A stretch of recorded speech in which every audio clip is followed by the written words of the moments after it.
I only heard my mother say she had handled my grandmother's house. That night I saw my childhood home listed on a website stating public auction Thursday 10 a.m. The detail that made my blood run cold was the contact name. It was my mother. She was selling the house behind my back. Now, to get it back. I had to defeat her in front of the entire town. My name is Isla Hayes, and as I stood outside the weathered brick facade of the Cedar Hollow Community Center, the only thing keeping me grounded was the jagged piece of metal biting into the center of my palm. It was an iron key, heavy and old. Its brass coating worn away by decades of turning in a lock that was never meant to be changed. It was the key to my grandmother Evelyn's front door. Or at least, it had been until 3 days ago when I drove 2 hours from the city, only to find my key no longer fit, and a foreclosure notice taped to the peeling white paint of the porch column. The morning air in Cedar Hollow was biting, carrying that specific scent of damp pine and wood smoke that always dragged me back to my childhood. But today it was choked by something else. Diesel fumes from trucks pulling into the gravel lot, the acrid, burnt smell of cheap coffee wafting from the open double doors of the hall, and beneath it all, the suffocating weight of betrayal. I did not move toward the entrance yet. I stood near the back of the parking lot, hidden by the shadow of an old oak tree, watching the cars arrive. They were not the rusted pickups or sensible sedans of the locals I grew up with. These were black SUVs with tinted windows and luxury sedans with out-of-state plates. Vultures circling a carcass. They were here for the public auction of 124 Maple Drive. My grandmother's house. My home. Inside the hall.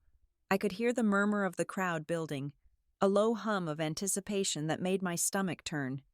Every few seconds, the sharp, wooden crack of a gavel being tested cut through the noise. It sounded like a gunshot in the quiet morning. It was a violent sound, final and unforgiving. It was the sound of my history being stripped away to the highest bidder. Then I saw her. Marlene Hayes stepped out of a silver sedan near the front entrance. My mother, if I had expected to see a grieving daughter, a woman mourning the loss of the mother she had buried only 2 months ago, I would have been sorely disappointed. Marlene looked like she was arriving at a garden party or a real estate gala. She was wearing a tailored navy blazer that I knew cost more than the roof repairs Grandma Evie had needed last winter. Her hair was perfectly coiffed, stiff with hairspray, not a single strand out of place despite the wind. She was smiling. That smile froze the blood in my veins.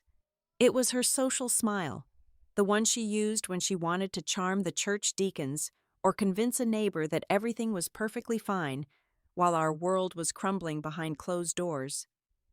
She checked her reflection in the car window, smoothing down her skirt, before turning to greet a man waiting for her on the sidewalk. He was a stranger to Cedar Hollow. I could tell by the way he stood, impatient and checking his watch, as if the very air of our small town was wasting his time. He wore a charcoal suit that looked too sharp, too new. He held a leather portfolio under one arm, and as Marlene approached, he extended a hand. They shook hands with a familiarity that made my skin crawl. It was not the handshake of a condolences offering. It was the firm, decisive shake of a deal already struck. I recognized the logo embroidered on the breast pocket of his shirt from the research I had done in a panic at 3 a.m. the night before, Briarstone Capital Group. They were a massive investment firm known for buying up distressed properties in rural towns, bulldozing the history, and putting up cheap, uniform rental units. Marlene laughed at something he said, throwing her head back slightly. The sound drifted across the parking lot, shrill and happy. It was a sound that did not belong here. How could she laugh? How could she stand there, 10 feet away from the notice board, announcing the liquidation of her own mother's estate? And laugh like it was a celebration. I squeezed the old key in my hand so hard, I felt the skin break. "Sold as is," the auctioneer's voice boomed over the PA system, spilling out into the parking lot as the doors swung wider.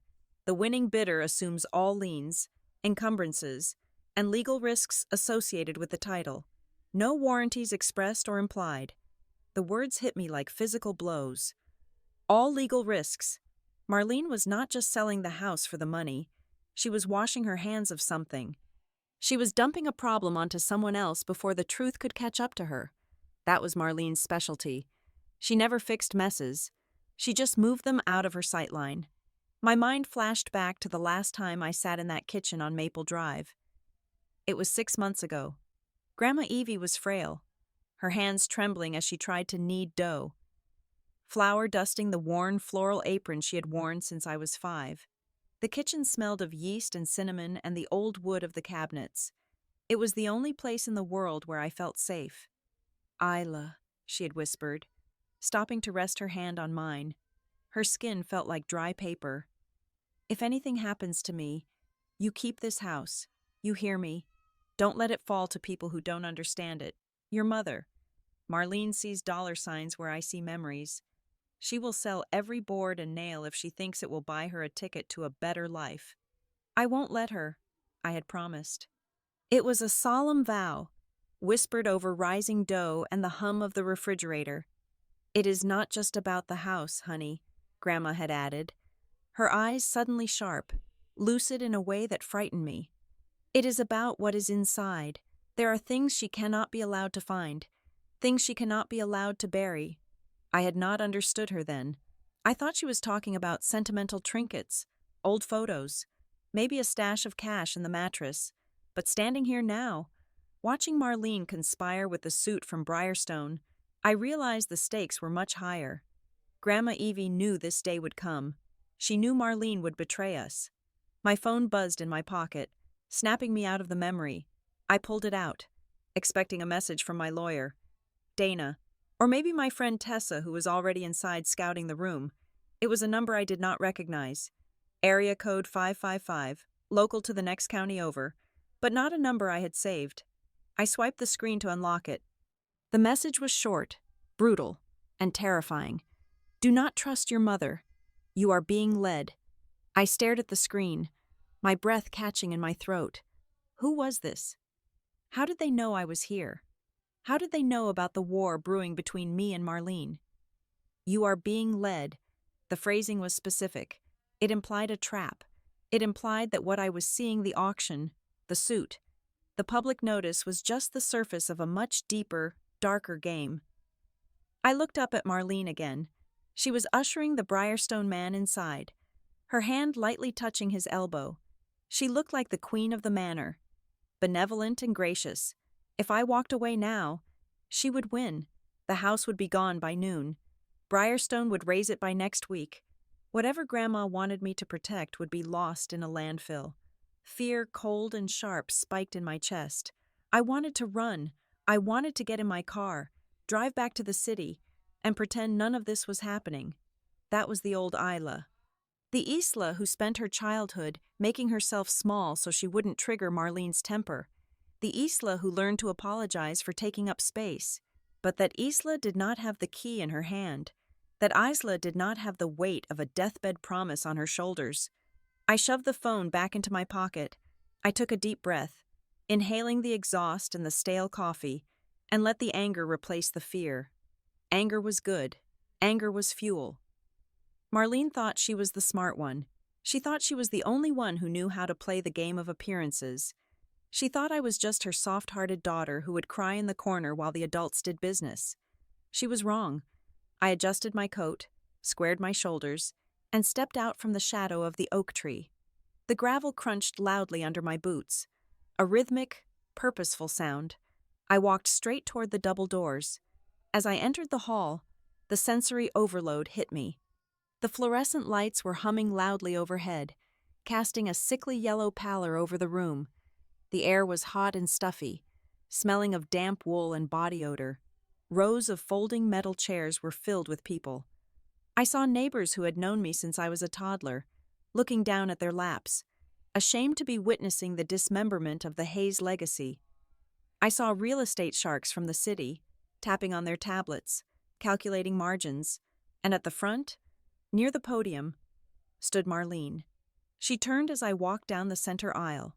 For a split second, her mask slipped.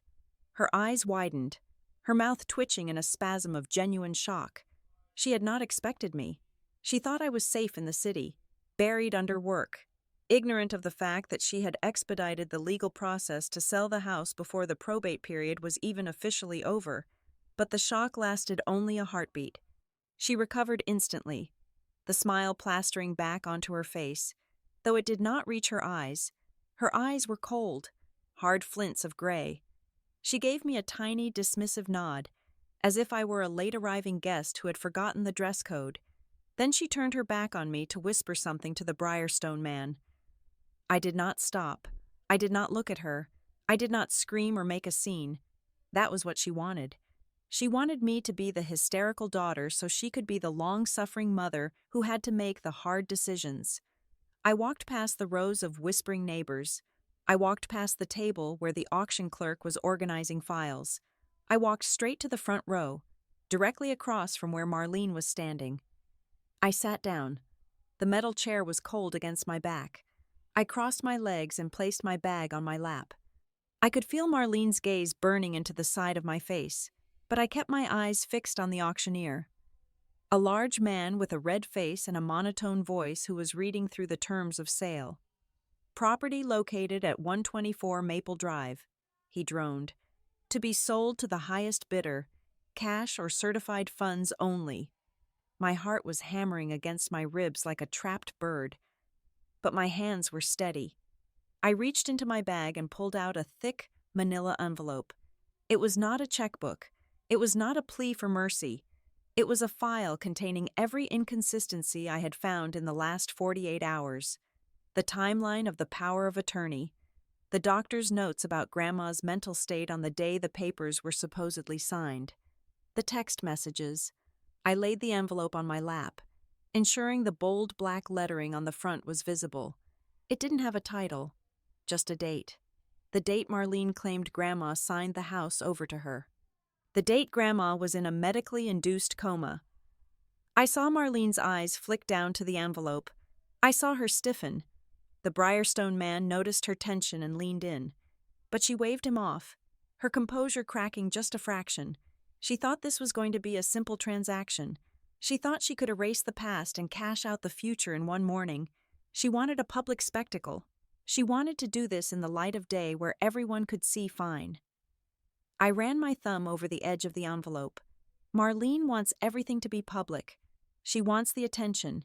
She wants the town to see her as the tragic heir moving on. But she is forgetting one crucial thing about light. It illuminates the beautiful things.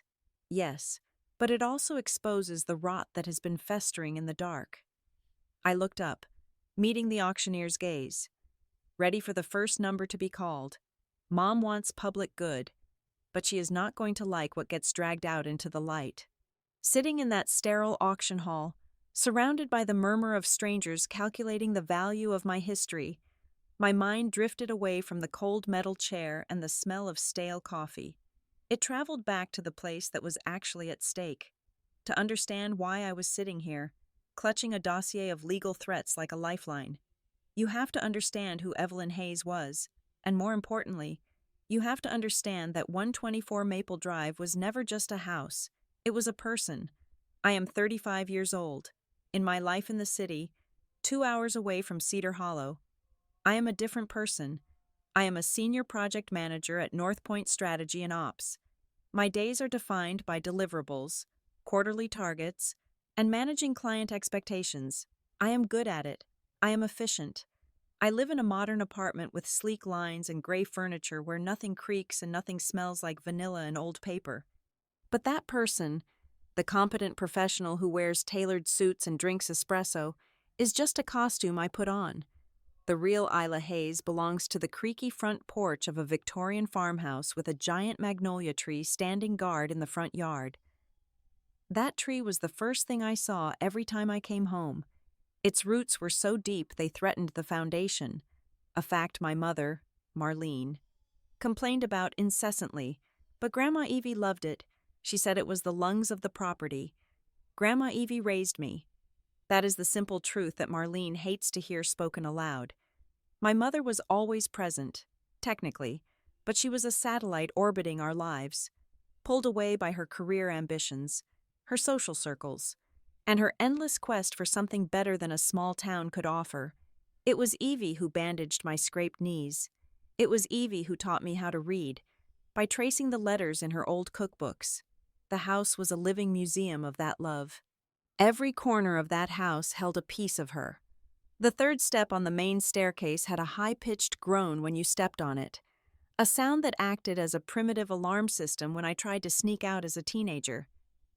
The kitchen walls were painted a soft, buttery yellow that had not been trendy for 20 years, but the sun hit them in the morning in a way that made the whole room glow. There were pencil marks on the doorframe of the pantry documenting my height from age 3 to age 18. To Marlene, those pencil marks were dirt that needed to be painted over. To me, they were proof I existed. The last year had been the hardest.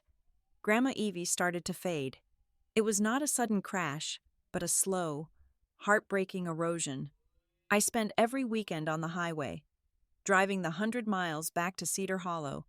I became a master of time management, balancing conference calls for North Point on the drive down with coordinating hospice nurses and pharmacy runs once I arrived. I watched the house age along with her. The roof started leaking in the guest bedroom last November. I remember standing in the hallway with a bucket, watching the water drip, while Marlene stood in the doorway, not helping, just assessing. "This is going to cost a fortune," Marlene had said. Her arms crossed, her eyes scanning the water damage with the cold calculation of an insurance adjuster. "It lowers the equity. We should have sold this place 5 years ago when the market peaked." "It is her home." "Mom," I had snapped, darker than I intended. "She is still living in it. For now," Marlene had replied. 2 words. Just 2 words. But they carried a weight of inevitability that made me want to scream. I paid for the roof repairs myself. I wrote a check for $4,500 to a local contractor because Marlene claimed her assets were tied up in investments. I did not care about the money. I wanted Evie to be warm. I wanted the house to hold together for her as long as she held on for us. There was a moment, about 3 months before the end, that haunted me now as I sat in the auction hall. It was late afternoon on a Tuesday. I had taken a sick day from North Point because Evie was having a bad week. She was feeling stronger that afternoon, though, and insisted on sitting at the kitchen table while I baked biscuits using her recipe. The flour was dusting the air, catching the afternoon light. Evie was watching me, her hands wrapped around a mug of herbal tea to keep them warm. She looked so small in her oversized cardigan, her silver hair thin and wispy. "Isla," she said softly. I turned, wiping my hands on my apron.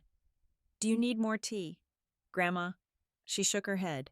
She reached down into the canvas tote bag she kept by her chair and pulled out a tin box. It was an old Royal Dansk butter cookie tin. The blue metal scratched and dented, the kind every grandmother seems to use for sewing supplies. She pushed it across the table toward me. The metal scraped against the wood. "I want you to take this," she said. Her voice was raspy but firm. "Take it back to the city with you tonight. Put it somewhere safe, somewhere your mother does not look." I frowned, wiping the flour from my hands. "What is it?" "Button's thread." "Just keep it," she insisted, her eyes locking onto mine with an intensity that unsettled me. "And do not open it yet, not until you have to." "Until I have to what?" She sighed, looking out the window at the magnolia tree.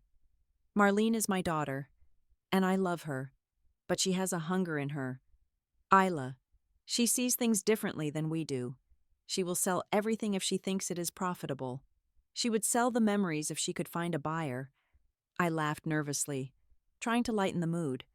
"You are just tired, Grandma. Mom can be intense, but she wouldn't do anything crazy." Evie did not laugh. She looked at me with a sadness that felt ancient. "Promise me, keep the box, and if the day comes when you feel like you are losing this place, you remember that I prepared for it." I took the box. It felt heavier than it should have for just sewing needles. I put it in my trunk that night, buried under my gym bag. I took it to my apartment and shoved it in the back of my closet. Behind a stack of winter coats, I never opened it. I felt like opening it would be admitting that she was going to die, or admitting that her dark prophecy about Marlene could be true. I wanted to believe in the version of my family where we were dysfunctional but decent. I wanted to believe that when the time came, we would mourn together, not fight over scraps. But looking back, the signs were there. Marlene was preparing for a transaction, not a funeral. In those final months, whenever Marlene called me, the conversation followed a disturbing pattern.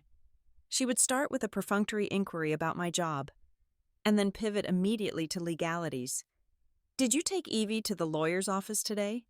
she asked me once over the phone while I was driving back to the city. "No, Mom. She was too tired to leave the house. Why?" "I just need to make sure the updated power of attorney is on file at the bank," Marlene said. Her voice smooth, too casual. "Just in case, to pay her bills." "I am paying her bills," I reminded her. "Well, we need to be official. Isla, did she sign anything while you were there? Any papers the nurse brought?" "No." "Good. Don't let her sign anything without me reading it first. Her mind is slipping. We can't have her making mistakes." I told myself Marlene was just being protective. I told myself she was trying to manage the administrative burden so I could focus on the caretaking. I was so naive. I was so desperate to keep the peace that I ignored the sound of the trap snapping shut around us. Then came the night the call came. It was 3 a.m. The hospice nurse told me she had gone peacefully in her sleep. I drove to Cedar Hollow in a trance. The world felt gray and muted. When I walked into the house, the silence was deafening. The magnolia tree stood outside, unmoving in the windless night. The kitchen smelled of stale medicine and the lingering scent of lavender soap. I sat on the floor of her bedroom and cried until my throat felt like it was bleeding. Marlene arrived 2 hours later. She did not cry. She walked into the room, adjusted the blinds, and then picked up a stack of mail from the dresser. "We have a lot of work to do," Marlene said, looking at the envelopes. "Cleaning this place out is going to be a nightmare." That was the moment the grief turned into something sharp and cold in my stomach. She was not seeing her mother's death. She was seeing a logistics project. She was seeing an asset liquidation. In the weeks that followed, I clung to the house. I went there every weekend, not to clean it out, but to just sit in it. I watered the plants. I dusted the banisters. I sat on the porch swing and listened to the creak of the chains. It was all I had left of her. The house was not an asset to me. It was the physical vessel of my grandmother's spirit. I told Marlene I wanted to talk about buying her share. I told her I wanted to keep the house in the family. I told her I would take a loan, empty my savings, do whatever it took to buy her out fair and square. "We will talk about it when the probate settles," Marlene had said, waving me off. "Don't rush, Isla. You are too emotional right now." I believed her. I believed we had time. I believed that even Marlene, with all her cold ambition, would respect the legal process and the sanctity of grieving. So when I drove up that driveway 3 days ago and saw the lockbox on the door, saw the auction sign, saw the betrayal printed in bold black and white letters, something inside me broke, and then it reforged into something harder. I thought about the box in my closet. I thought about Evie's warning. She will sell everything. I sat in the auction hall, blinking away the stinging tears of the memory. I was not the little girl baking biscuits anymore. I was the project manager who handled crises for million-dollar companies, and I was Evelyn Hayes's granddaughter. Marlene had underestimated 2 things. She underestimated how much I loved this house, and she underestimated how much I was willing to burn down to save it. I looked at the stage. The auctioneer cleared his throat. The first item number was read. The preamble was over. My grief was packed away in a box in my mind. Now, there was only the mission. I was going to buy back my heart, even if I had to bankrupt myself to do it. The time for being the good daughter was over. The time for being the owner of 124 Maple Drive had just begun. The week following the funeral was a blur of black clothing and hushed condolences, but through the haze of grief, I felt a distinct pressure to act. I wanted to sit down with my mother, spread the paperwork across Grandma Evie's dining table, and sort through the legacy she had left us. I wanted to do it right. I wanted to do it together. It was a Tuesday morning, the day I was scheduled to drive back to the city to return to work at North Point. I found Marlene in the kitchen, aggressively scrubbing a perfectly clean countertop. She was moving with a manic energy that made me nervous. "Mom," I said, placing my coffee cup down, "we need to talk about the probate process. I printed out a checklist of what we need to file with the county clerk. I can take a few more days off if we need to go over the bank accounts." Marlene did not even look up. She kept scrubbing, the sponge squeaking against the laminate. "Don't be ridiculous, Isla. You have been away from your job long enough. I am sure your boss is wondering if you are ever coming back." "My job is fine," I insisted. "This is more important. We need to secure the house. We need to figure out the property taxes." She finally stopped and turned to me, wiping her hands on a dish towel. Her expression was one of pity, as if I were a child asking to help drive the car. "Honey, I have already handled it. I spoke to a friend who knows about estate law. I am the executor. Remember, it is my burden to carry. You just go back to your shiny apartment and your important meetings. Leave the dusty old paperwork to me." "But I want to help," I pressed. "I know Grandma's finances better than anyone. I paid her bills for the last 2 years." "And you were wonderful to do that," she said, closing the distance between us and patting my cheek. Her hand felt cold. "But it is over now. Go home, Isla. Let me be the mother for once." It sounded so reasonable. It sounded so caring. I let my guard down. I drove back to the city that afternoon, feeling a heavy guilt for leaving but relieved that Marlene was stepping up. I thought she was finally grieving in her own way, by taking control. I was wrong.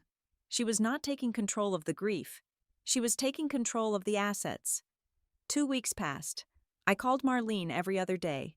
She was always brief, always vague. When I asked about the house, she would say things like, "Oh, I am still sorting through boxes," or, "It is such a mess. Isla, you have no idea." She never mentioned specific papers. She never mentioned the will. Then came the silence. For 3 days. She did not answer my texts. An unease began to itch at the back of my neck. I decided to make an unscheduled trip down to Cedar Hollow. I told myself I just wanted to pick up a few of Grandma's winter coats to donate to the shelter, and maybe grab the old photo albums I had forgotten. But deep down, I knew I was going to inspect the silence. I arrived at 124 Maple Drive at 4 in the afternoon on a Monday. The street was quiet. The magnolia tree cast long, stretching shadows across the lawn. I walked up the porch steps, the familiar creak of the wood greeting me like an old friend. I fished my key ring out of my purse, found the brass key that had been on my ring since I was 16, and slid it into the lock. It stopped halfway. I frowned and jiggled it. Sometimes the old tumblers got stuck. I pulled it out, blew into the keyhole, and tried again. It hit a hard, metallic wall. It would not turn. I stepped back and looked at the doorknob. It was new. The brass was shiny, unmarred by weather or time. It was a cheap, generic lock you could buy at any hardware store for $20. My heart began to hammer against my ribs. I rang the doorbell. No answer. I knocked, pounding my fist against the solid wood. "Mom, are you in there?" Silence. "Isla." I spun around. Walter Calhoun, the neighbor from across the street, was standing at the edge of his driveway. He was 70 years old, wearing his gardening hat, holding a pair of shears. He looked uncomfortable, shifting his weight from one foot to the other. "Mr. Calhoun?" I said, trying to keep my voice steady. "Do you know where my mother is? My key doesn't work." He took off his hat and twisted the brim in his hands. "I haven't seen Marlene since Saturday, darlin', but there have been people here." "What people?" "Men in suits," Walter said, lowering his voice as if he were sharing a state secret. "They came in a black van about 4 days ago.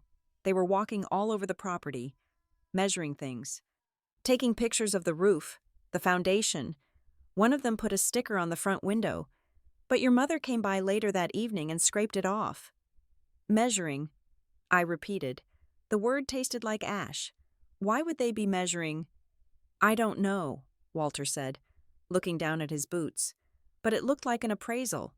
Isla, and not the insurance kind. I thanked him, my hands trembling so hard I almost dropped my keys. I went back to my car and sat in the driver's seat. I pulled out my phone. I did not call Marlene, not yet. I opened the browser and typed in the address. 124 Maple Drive, Cedar Hollow. The search results loaded. My stomach dropped through the floor. The first result was a listing on a site called auctionworld.com. There it was, my home. The photo must have been taken last week. The grass was freshly cut, something Marlene must have hired someone to do, because she never mowed a lawn in her life. The description was clinical, stripped of all warmth. Victorian farmhouse on 2 acres, 3 bedrooms, 2 baths, prime location for redevelopment. Sold as is. Public auction, Thursday, 10 a.m. Starting bid $150,000. $150,000. The land alone was worth more than that. It was an insult. But the detail that made me gag was the contact information listed at the bottom of the page. Seller representative Marlene Hayes. I stared at the screen until the pixels blurred. She was selling it. She wasn't just selling it. She was auctioning it off like a piece of abandoned storage. And the auction was in 3 days. I hit the dial button on Marlene's contact. It rang once, twice, 3 times. Hello? Her voice was breathless, as if I had interrupted her in the middle of a workout. You changed the locks, I said. No hello, no pleasantries. There was a pause on the other end, a heavy, pregnant silence, then a sigh. I wondered how long it would take you to drive down there. You always were snoopy. Isla. You put the house up for auction, I said, my voice rising. I am sitting in the driveway. Mom, I am looking at the listing on my phone. What have you done?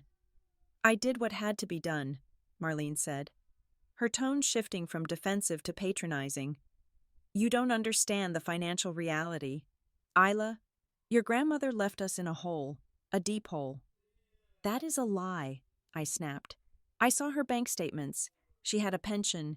She had savings. The house was paid off in 1995. There were other debts, Marlene said smoothly. Too smoothly. Medical bills you didn't know about, loans she took out against the equity years ago to fix the plumbing. It adds up. Isla, the creditors were calling. I had to liquidate quickly to avoid foreclosure. I am saving our credit score. Show me, I demanded. Send me the papers. Send me the loan documents. Send me the creditor letters. I don't have time to scan every little receipt for you, Marlene said, her voice sharpening. I am trying to save us from ruin, and all you can do is interrogate me. This is exactly why I didn't tell you. You get so emotional. You let your sentimental attachment to that drafty old house blind you to the math. It is not math. Mom, it is theft.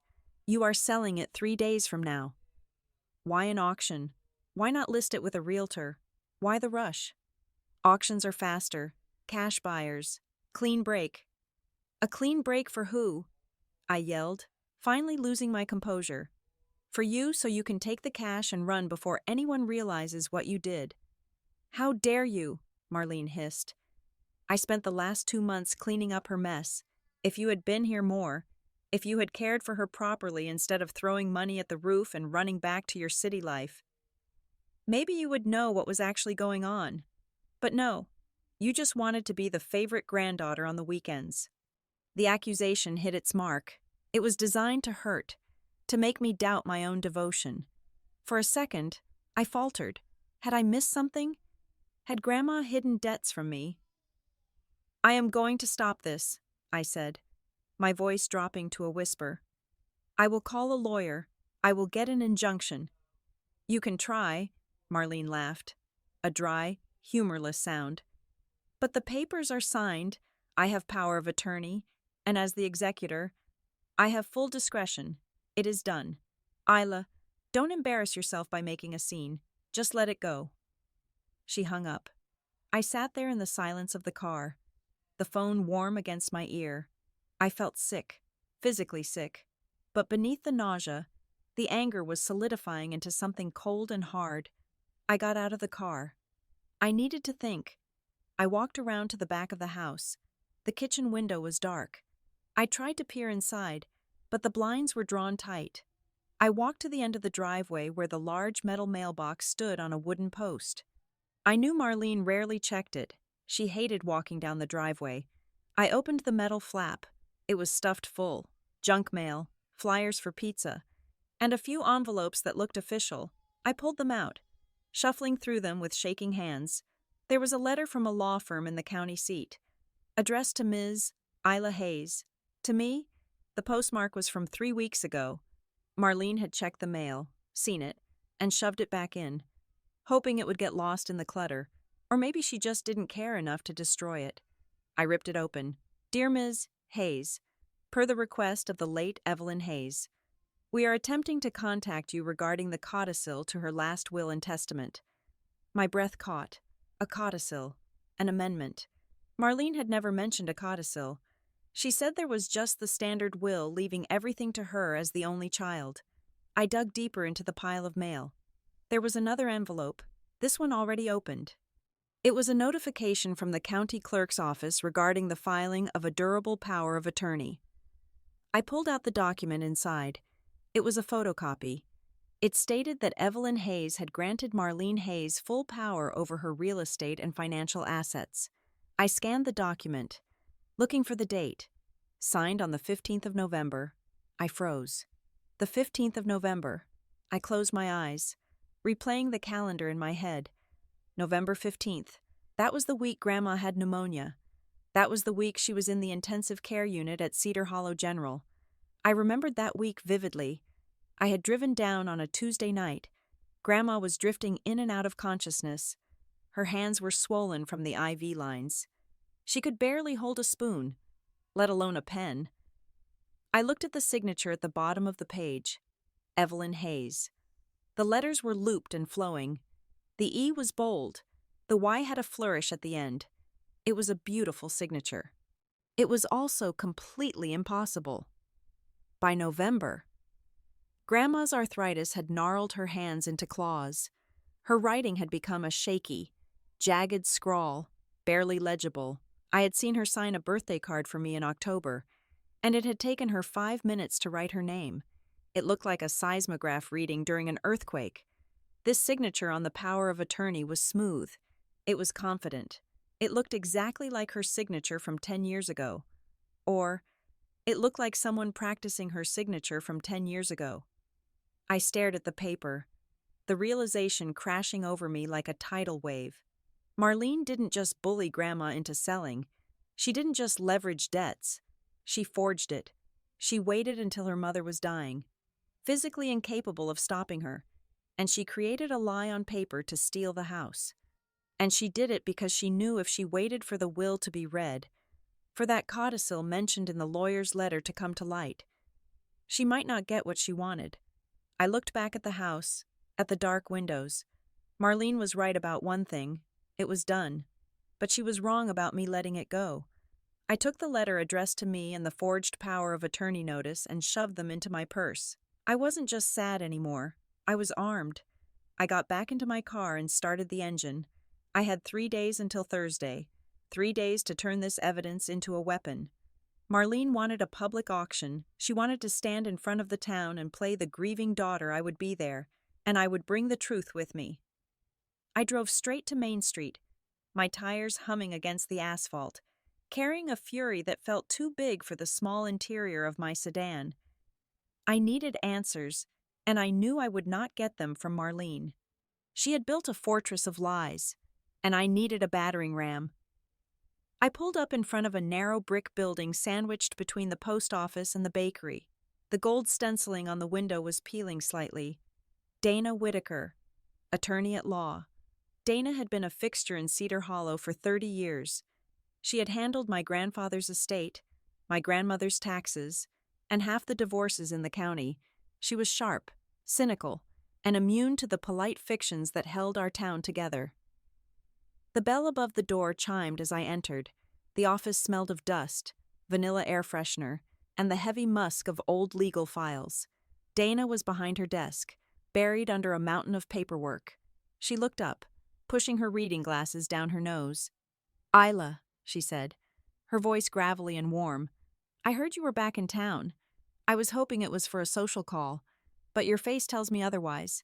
I sat down without taking off my coat. I pulled the crumpled envelopes from my purse, the letter addressed to me about the codicil and the photocopy of the power of attorney, and slid them across the scratched mahogany desk. "Marlene is selling the house," I said, my voice tight. "She put it up for public auction. It is happening Thursday at 10 in the morning. She changed the locks. She says Grandma left massive debts." Dana frowned, picking up the papers. She scanned the power of attorney first, her eyebrows knitting together. She did not speak for a long minute. The silence stretched, filled only by the ticking of the wall clock. "An auction is an aggressive move," Dana said finally, dropping the paper back onto the desk. "Usually, if there are debts, the executor lists the property with a realtor to get market value. An auction suggests urgency. It suggests a need to liquidate immediately, regardless of the loss. It is what you do when you are running out of time, or when you are trying to outrun a legal complication. Like a codicil she does not want anyone to read," I said, tapping the unopened letter from the other law firm. "Exactly," Dana nodded. "If Marlene uses a power of attorney to sell the asset before the will is probated, she converts the house into cash. Cash is fluid. Cash disappears into accounts that are harder to track. Once the house is sold to a third party, especially in a public auction with a sold-as-is clause, unrolling that transaction is a nightmare. It is a strategy of destruction. But is it legal, I asked? Can she just sell it if I'm contesting the will?" "Technically, if this power of attorney is valid, she has the authority to act on Evelyn's behalf to settle debts," Dana explained, leaning back in her chair. "But there is a catch. A power of attorney expires the moment the principal dies. If Evelyn passed away 2 months ago, Marlene should be acting as the executor under the will, not as an agent under the power of attorney. Using the power of attorney now, or referencing it to fast-track a sale, implies she might be backdating transactions or claiming the sale process started while Evelyn was alive." She paused, looking at me over her glasses. "We need to know who holds the title right now. We need to see the history. You need to go see Tessa. Tessa Monroe was my best friend in high school. She stayed in Cedar Hollow, took over her father's real estate agency, and knew the history of every plot of land in the county. I met her 30 minutes later at the back table of the diner on 4th Street. Tessa had her laptop open before I even sat down. She looked fierce, her blonde hair pulled back in a severe ponytail. I saw the listing. "Isla," Tessa said, skipping the pleasantries. "Everyone in town has seen it. It is ugly. Marlene listed it with an out-of-state auction house. That is the first red flag. Local agents would ask too many questions. Can you pull the title history?" I asked. "I need to know if there are actually liens. Marlene said Grandma was drowning in debt." Tessa's fingers flew across the keyboard. She logged into the county assessor's database. I watched the screen, holding my breath. "Okay, here is the deed," Tessa muttered, squinting at the glowing blue lines. "Mortgage was paid off in full in 1995. No second mortgage recorded. No home equity line of credit." I felt a surge of vindication mixed with nausea. She lied. "There are no debts." "Wait," Tessa said, leaning closer to the screen. "There is a recording here, a notice of interest filed 3 months ago, and here, a modification of deed filed on November 15th. November 15th, the same date as the power of attorney. Can you open the document?" I asked. Tessa clicked the file. It downloaded slowly. When it popped up, it was a scanned image of a legal document transferring partial control of the property to a trust managed by Marlene Hayes, citing the power of attorney as the authorization. "Zoom in on the signature," I said. Tessa zoomed in on the bottom of the page where Evelyn Hayes' name was scrawled.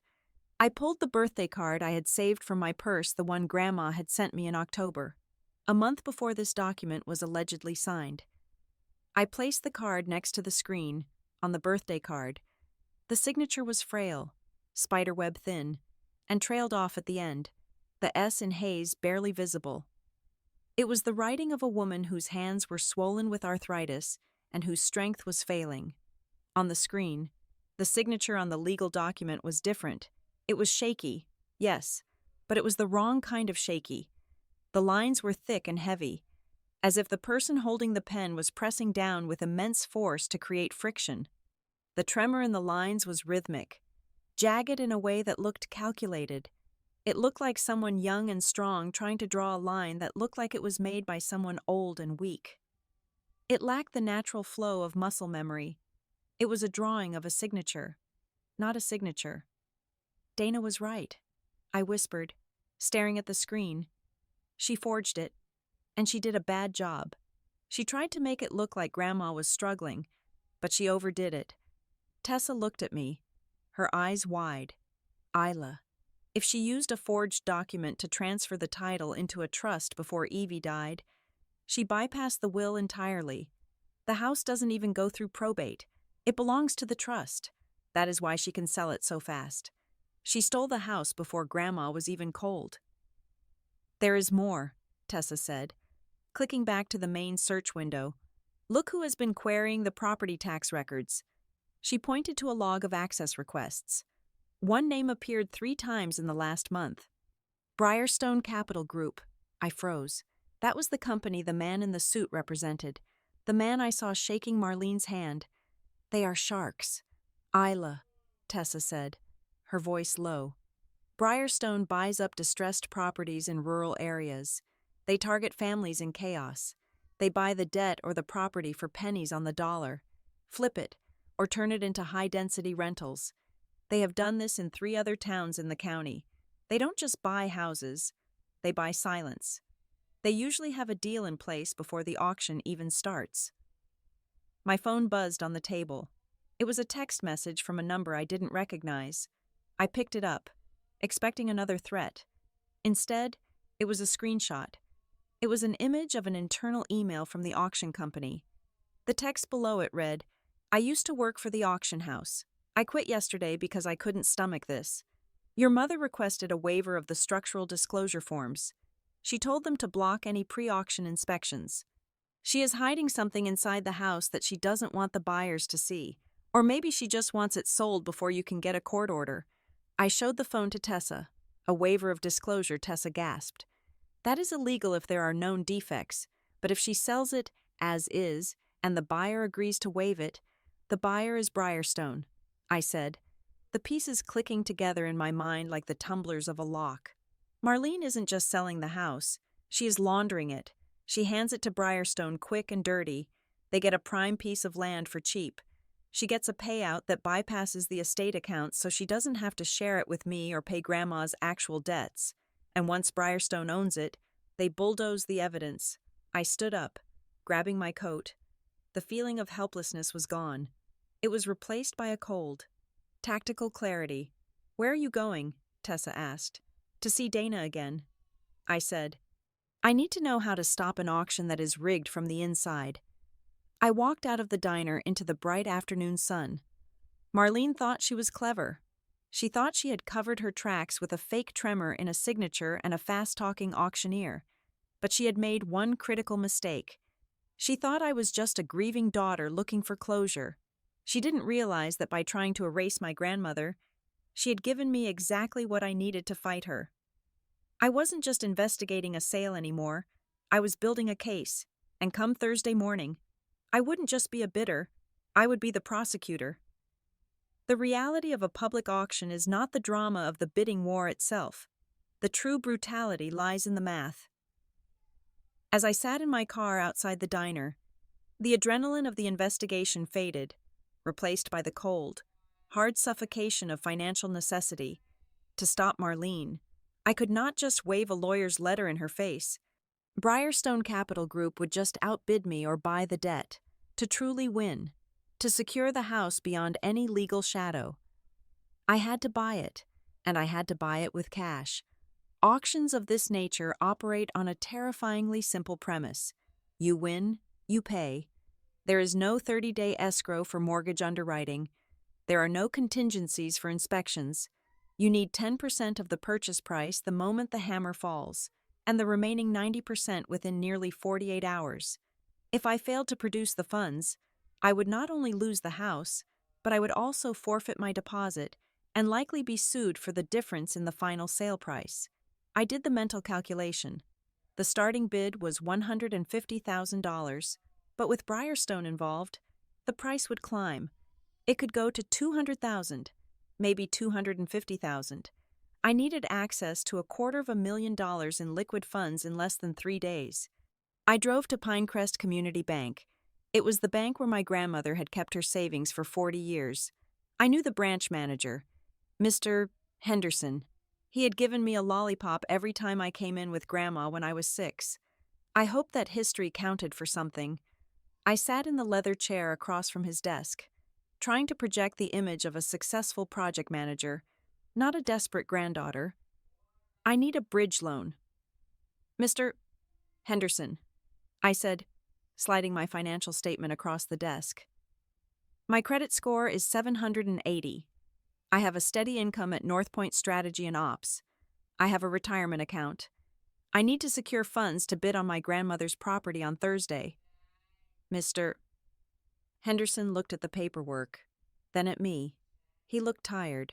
He took off his glasses and rubbed the bridge of his nose. Isla, I know who you are, and I knew Evie. She was a good woman. But I cannot write a loan against a property that is currently listed as a distressed auction asset. But the distress is manufactured, I argued. Leaning forward, my mother is forcing the sale. The house is debt-free. The appraisal value is double the starting bid. It is a safe bet. It is not about the value. Isla, he said gently, it is about the title risk. If you are buying it at a public auction, especially one with a sold-as-is clause, the bank cannot take the first lien position until the title is clear. And if there is a dispute which, knowing Marlene, there might be, we would be stuck in the middle. I cannot get this past the underwriters. Not in 3 days. Not in 3 months. He pushed the papers back to me. I am sorry. Isla, if you want to buy that house on Thursday, you are going to need your own money. I walked out of the bank into the bright, blinding sunlight. The rejection stung, but it also clarified things. There was no safety net. There was no institution coming to save me. If I wanted to do this, I had to bleed for it. I pulled out my phone and called a number I had saved for emergencies. It was a dealership in the city that bought luxury cars on the spot. I have a 2024 SUV. I said into the phone, my voice steady, leather interior, low mileage, paid off. I can have it at your lot in 2 hours. I need a cashier's check today. The quote they gave me was 10% below market value. 6 months ago, that would have infuriated me. Today, I did not even blink. Deal, I said. Then I called Marcus, my managing director at North Point. Isla, Marcus answered, sounding surprised. I thought you were on bereavement leave. Everything okay? I need a favor. Marcus, I said, I am coming back to work on Monday, and I want the Leadville implementation project. There was a silence on the line. The Leadville project was notorious. It was a failing turnaround for a manufacturing client in the Rust Belt. It meant 6 months of living out of a suitcase, 12-hour days, and dealing with a hostile union. Nobody wanted it. You are serious? Marcus asked. That project is a career killer if it goes south. Isla, I will turn it around. I said, but I need the performance bonus advanced. I need it wired to my account by Wednesday morning. Isla, that is highly irregular. HR will have a fit. Make it happen. Marcus, you have been looking for a project lead for 2 months. You know I can do it. I will sign whatever retention agreement you want. I will sign away my weekends for the next year. But I need that cash. He hesitated, then sighed. I will call finance. If you are willing to jump on that grenade, I guess we can cut the check. But you owe me. I hung up. My hands were shaking, not from fear, but from the sheer velocity of what I was doing. I had just sold my car and sold my freedom for the next year. I had liquefied my life. I transferred the rest of my savings, my emergency fund, my vacation fund, everything I had scraped together since college into my checking account. By Wednesday afternoon, I had $260,000 sitting in a dedicated checking account. It was every cent I had in the world. If I lost, I would be broke, carless, and trapped in a nightmare job. But I had the ammunition. I met Dana Whitaker at her office late that afternoon. When I told her what I had done, she looked at me with a mixture of horror and respect. "You are all in." "Aren't you?" Dana said, shaking her head. "I am not letting Marlene win." I said, "Not like this." Dana nodded and pulled out a file. "Okay, if you are going to do this, we do it right. We are going to set up an escrow arrangement. I will draft a letter of credit attesting that the funds are verified and available. If you win the bid, we transfer the deposit immediately from your phone right there in the hall. We leave no room for Marlene to claim you are insolvent." She paused, tapping her pen on the desk. "But you have to be careful. Isla, if you win, you are buying the house, but you are also buying whatever legal mess Marlene has created. We still have to fight the forgery. We still have to fight the theft. But if you hold the title, possession is 9/10 of the law. It is easier to fight her when you are standing inside the house locking her out than it is to fight her from the sidewalk." I left Dana's office and went to find Tessa. She was waiting for me at the property line of 124 Maple Drive. We stood behind the hedges, watching the house. It looked lonely. The windows were dark. Tessa turned to me. "Listen to me closely. Isla, auctions are theater. They are designed to make you panic. The auctioneer will talk fast. The other bidders will make aggressive jumps. They want you to get emotional. They want you to bid against yourself." "Okay," I said. "So what do I do?" "You do nothing," Tessa said intensely. "When the bidding starts, you sit on your hands. Let Briarstone and the other flippers fight it out at the bottom. Let them tire each other out. Let Marlene think you are just there to watch. And then, when it slows down, when the auctioneer says, 'Going twice,' that is when you strike. You come in with a strong bid, not a small increment, a knockout punch. You want to shock the room. You want Briarstone to look at you and decide the margin isn't worth the fight. You have to be ice. Isla, if Marlene sees you sweat, she will signal the auctioneer to keep the floor open." I nodded, absorbing the strategy. Ice. I could do ice. I went back to my hotel room that night. It was the last night before the auction. I sat on the edge of the bed. The room silent around me. My bag was packed. My clothes for tomorrow were laid out: a black blazer, dark jeans, boots, armor. I reached into my bag and pulled out the one thing I had been avoiding, the Royal Dansk cookie tin. It sat heavy in my lap. The blue paint was scratched, revealing the silver metal underneath. I ran my fingers over the rim. Grandma Evie had given this to me months ago, and I had treated it like a radioactive object. I had been too afraid to open it, too afraid that it would confirm she knew she was dying. I took a deep breath and pried the lid off. It did not contain sewing supplies. It contained a stack of papers tied with a faded red ribbon and a small velvet pouch. I untied the ribbon. The top paper was a letter, written on her personalized stationery. The handwriting was shaky, the real kind of shaky, the kind that made my heart ache but legible. "My dearest Isla, if you are reading this, then my stubborn heart has finally given out, and your mother has likely already started counting the silverware." I smiled through the sudden tears stinging my eyes. Even from the grave, Evie knew Marlene better than anyone.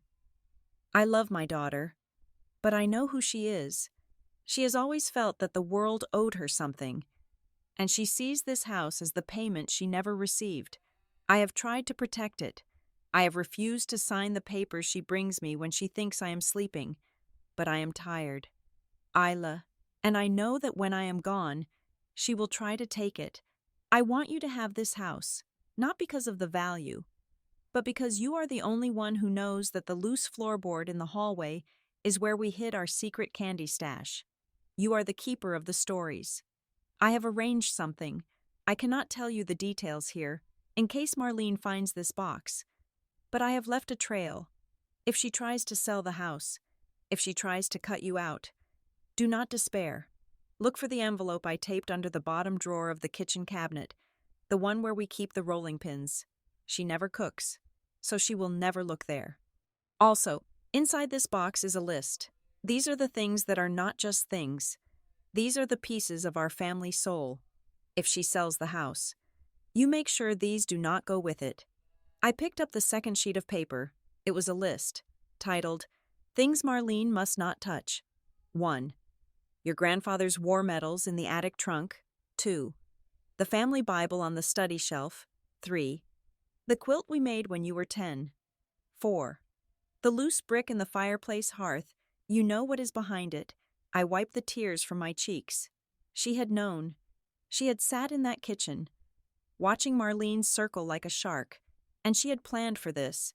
She hadn't just been a victim of age and illness. She had been a strategist. I opened the velvet pouch. Inside was her wedding ring, a simple gold band, worn thin by 50 years of marriage. I slipped the ring onto my pinky finger. It fit perfectly. A wave of calm washed over me. For weeks, I had felt crazy. I had felt like I was the paranoid daughter, imagining conspiracies, reading too much into Marlene's coldness. Marlene had gaslit me so effectively that I had questioned my own sanity. But I wasn't crazy. Evie had seen it too. She had validated me from beyond the grave. I have arranged something. I didn't know what the arrangement was yet. I couldn't get into the house to check under the kitchen drawer until I bought it. That was the irony. To find the weapon Grandma left me to save the house. I first had to win the house, but the letter was enough. It was the fuel I needed. I put the papers back in the tin and closed the lid. I stood up and walked to the window, looking out at the dark street of Cedar Hollow. I had thought about calling Marlene tonight. I had thought about screaming at her, threatening her with the forgery evidence, trying to stop the auction before it started. But Evie wouldn't have done that. Evie would have waited. If I confronted Marlene now, she would lawyer up. She would cancel the auction, claim a family emergency, and bury the sale in private channels where I couldn't touch it. She would find a way to destroy the evidence in the kitchen. No, I needed her to feel safe. I needed her to stand on that stage tomorrow morning, preening in her expensive blazer, thinking she had won. I needed her to believe I was just the defeated, sentimental daughter coming to watch the end. I wanted her confident, because when you are confident, you get sloppy. And when the hammer fell tomorrow, I wanted to see the look on her face when she realized that the check written to buy her out was signed by the daughter she thought she had broken. I turned off the light. I was $260,000 in the hole. I had no job security, I had no car, but I had the truth, and tomorrow, I was going to buy back my home. The battle for 124 Maple Drive was not just being fought in bank ledgers and county clerk offices, it was being fought in the grocery store aisles, in the church parking lot, and on the glowing screens of smartphones across Cedar Hollow. I had underestimated Marlene. I thought her primary weapon was the legal system, but I had forgotten her most practiced skill. Marlene was a master of the narrative. I realized the ground had shifted the moment I walked into the local bakery on Wednesday morning to grab a coffee. The girl behind the counter, a teenager named Sarah, whose mother played bridge with Marlene, refused to meet my eyes. When she handed me my cup, she placed it on the counter with a stiffness that bordered on hostility. "Is that all?" Sarah asked, looking over my shoulder at the wall. "Yes, thank you," I said. As I turned to leave, I heard a whisper from a table near the window. Two women I recognized as distant cousins of my father were leaning in close. "That is her," one hissed.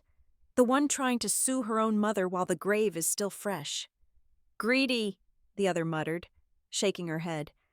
After everything Marlene did for that old woman, I walked out, my face burning. I got into my rental car and sat there, gripping the steering wheel. Marlene had launched a preemptive strike.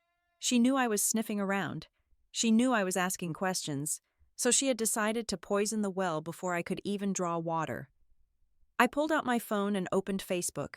I rarely checked it, but I had a sinking suspicion. There it was, a post from my Aunt Cara DeWitt, Marlene's younger sister. Cara had always been Marlene's echo. repeating whatever version of reality my mother constructed. The post was a picture of Marlene standing in front of the house, looking somber and exhausted, wearing black. The caption read, "Please pray for my sister Marlene." Not only is she grieving the loss of our beloved mother, but she is now dealing with attacks from family members who only show up when there is an inheritance to claim. It is heartbreaking to see someone try to steal a house they never helped maintain. We stand with you, Marlene. Ignore the greed and keep your head high. It had 42 likes and 20 comments. Most were supportive of Marlene, calling her a saint and calling me without naming me a vulture. Isla, you need to defend yourself. A voice in my head screamed. Comment on it. Post the photos of the roof repairs you paid for. Post the receipts from the hospice care you funded. My thumb hovered over the reply button. I wanted to scream the truth in all capital letters. I wanted to tear down the facade she had built. Then, I stopped. That was exactly what she wanted. She wanted a mud fight. She wanted me to look unstable, defensive, and petty. If I engaged, I became just another squabbling relative. If I stayed silent, I remained an unknown variable. I closed the app. I did not block them. Instead, I took screenshots. I captured Kara's post. I captured the comments. I saved them to a folder on my phone named Evidence. If she wanted to paint a picture of a hostile family environment to justify a quick sale, this proved she was the one inciting it. I spent the rest of the morning moving like a ghost. I avoided the town center. I sat in my car in the library parking lot, using their Wi-Fi to download every email I had exchanged with Marlene over the last 5 years. I organized them chronologically. I found the emails where she complained about Grandma's medical bills. I found the texts where she refused to help pay for the plumber.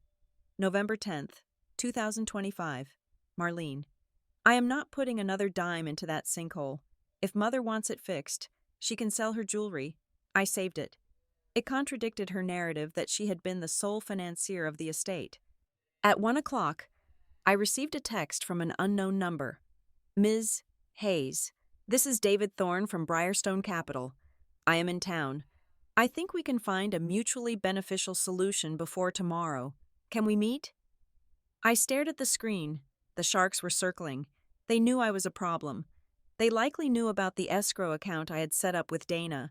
Small towns have leaking walls. Maybe someone at the bank had talked. I replied, I am at the park near the river. Bench by the boat launch. 10 minutes. I arrived early. I sat on the bench, watching the gray water of the Cedar River flow past. I reached into my bag and pulled out a small digital voice recorder I had bought at an electronics store an hour ago. I taped it to the inside of my jacket pocket and pressed record. Indiana was a one-party consent state. I did not need his permission to record a conversation I was part of. David Thorne arrived in a pristine black sedan. He was the man I had seen at the auction hall, the one shaking Marlene's hand. He walked toward me with a confident, predatory stride. He did not look like he belonged in a park. He looked like he belonged in a boardroom deciding which factory to close. Ms. Hayes, he said, offering a hand I did not shake. I appreciate you meeting me. What do you want? I asked, keeping my hands in my pockets. He smiled, a tight, practiced expression that showed too many teeth. We are aware that you intend to bid tomorrow. We are also aware that this is an emotional situation for you. Family disputes are messy. Briarstone prefers clean transactions. Then you should probably walk away, I said, because this title is about to get very messy. Thorne chuckled dryly. Ms. Hayes, let us be realistic. You are an emotional buyer. You are looking at a house. We are looking at a land asset. We have resources that exceed yours. If you drive the price up tomorrow, you will only hurt yourself. You will end up overpaying for a property that frankly isn't worth half of what you will bid. He reached into his jacket and pulled out a plain white envelope. We are prepared to offer you a consulting fee, he said, holding it out. $20,000, cash. Consider it a payment for your interest in the estate. In exchange, you simply decide not to register as a bidder tomorrow. You let the professionals handle the asset, and you walk away with a nice nest egg. I looked at the envelope. It was thick, $20,000. It was a bribe, plain and simple. They wanted to buy my silence so they could steal the house for the floor price. You are asking me to take a payoff to let you cheat my grandmother's estate, I said, speaking clearly for the microphone in my pocket. You are colluding with the executor to suppress the sale price. Thorne's smile faltered. Collusion is a strong word. Ms. Hayes, we are simply offering a settlement to avoid a bidding war. It is business. It is fraud, I said, and I am not interested. I stood up. Thorne stepped closer, invading my personal space. His voice dropped an octave. You are making a mistake, he said, the charm evaporating. Your mother wants this sale to go through. She has been very cooperative. If you disrupt this, you are not just fighting us, you are fighting her. And from what she tells me, she is not afraid to play dirty. Tell Marlene I said hello, I said, and walked away. I could feel his eyes boring into my back until I turned the corner. My heart was racing. I went straight to Dana's office. I played the recording for her. This is good, Dana said, her face grim. It proves they are trying to manipulate the auction. But Isla, you have to be careful. If Marlene knows you refuse them, she will panic, and a panicked narcissist is dangerous. What can she do? I asked. She already smeared me on Facebook. She can file a restraining order, Dana said seriously. She can claim you are harassing her. She can say you threatened her physically. If she gets an emergency order granted tonight, you would be barred from entering the auction hall tomorrow because she will be there. You would be arrested if you stepped foot in the building. I felt a chill run down my spine. She would go that far. She forged a signature on a power of attorney, Dana reminded me. She has already committed a felony. Filing a false police report is nothing to her. You need to stay public. Do not go to her house. Do not call her. Do not text her. If you see her, turn around. Make sure you are always around witnesses. I left Dana's office feeling like a fugitive. I had to stay invisible until 10 o'clock tomorrow morning, but there was one more stop I had to make. I needed to see Walter Calhoun. Walter lived directly across the street from 124 Maple Drive. His front porch offered a panoramic view of my grandmother's house. Walter had been the neighborhood watch before such a thing existed. He noticed everything. I parked down the block and walked to his house. Keeping my head down, Walter was sitting on his porch swing, whittling a piece of cedar. He looked up as I approached, his eyes sad behind his wire-rimmed glasses. Isla, he said softly, I saw Kara's post. A bunch of nonsense. It doesn't matter. Walter, I said, sitting on the steps. I just need to know one thing. You told me you saw men measuring the house. Did you see anything else? Anything involving Marlene and Grandma? Walter sighed. He put down his knife and wood.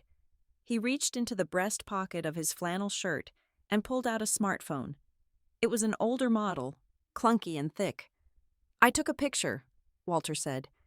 About 3 weeks before Evie passed, I was taking a picture of the cardinal in the bird feeder. But, well, look at the background. He handed me the phone. I squinted at the screen. The focus was indeed on a bright red bird in the foreground, but in the background, through the large bay window of my grandmother's living room, 2 figures were visible. Grandma Evie was sitting in her armchair. She looked small, slumped over. Standing behind her, leaning over the back of the chair, was Marlene. The body language was unmistakable. Marlene was not hugging her. She was looming. Her hand was gripping the back of Evie's neck. Not in a caress, but in a way that looked controlling, almost pinning her in place. And in front of Evie, on a TV tray, was a stack of papers. I zoomed in on it later on my computer, Walter said, his voice trembling slightly. Isla, Evie was crying. I could see the light catching the tears on her face. And Marlene, she looked like she was shouting. Her mouth was open. Her face was red. I stared at the image. It was a snapshot of abuse. It was a snapshot of the moment the coercion happened. Why didn't you call me? I whispered, tears pricking my eyes. I tried to ask Evie about it the next day when I brought over the mail, Walter said. She wiped her eyes and told me everything was fine. She said, Marlene is just stressed about the bills. But then she said something that stuck with me. She looked at the house, then at me, and said, My daughter is turning my life into currency, Walter. She thinks if she sells enough of me, she can finally buy the happiness she never found. The words hit me like a physical blow. Turning my life into currency. That was it.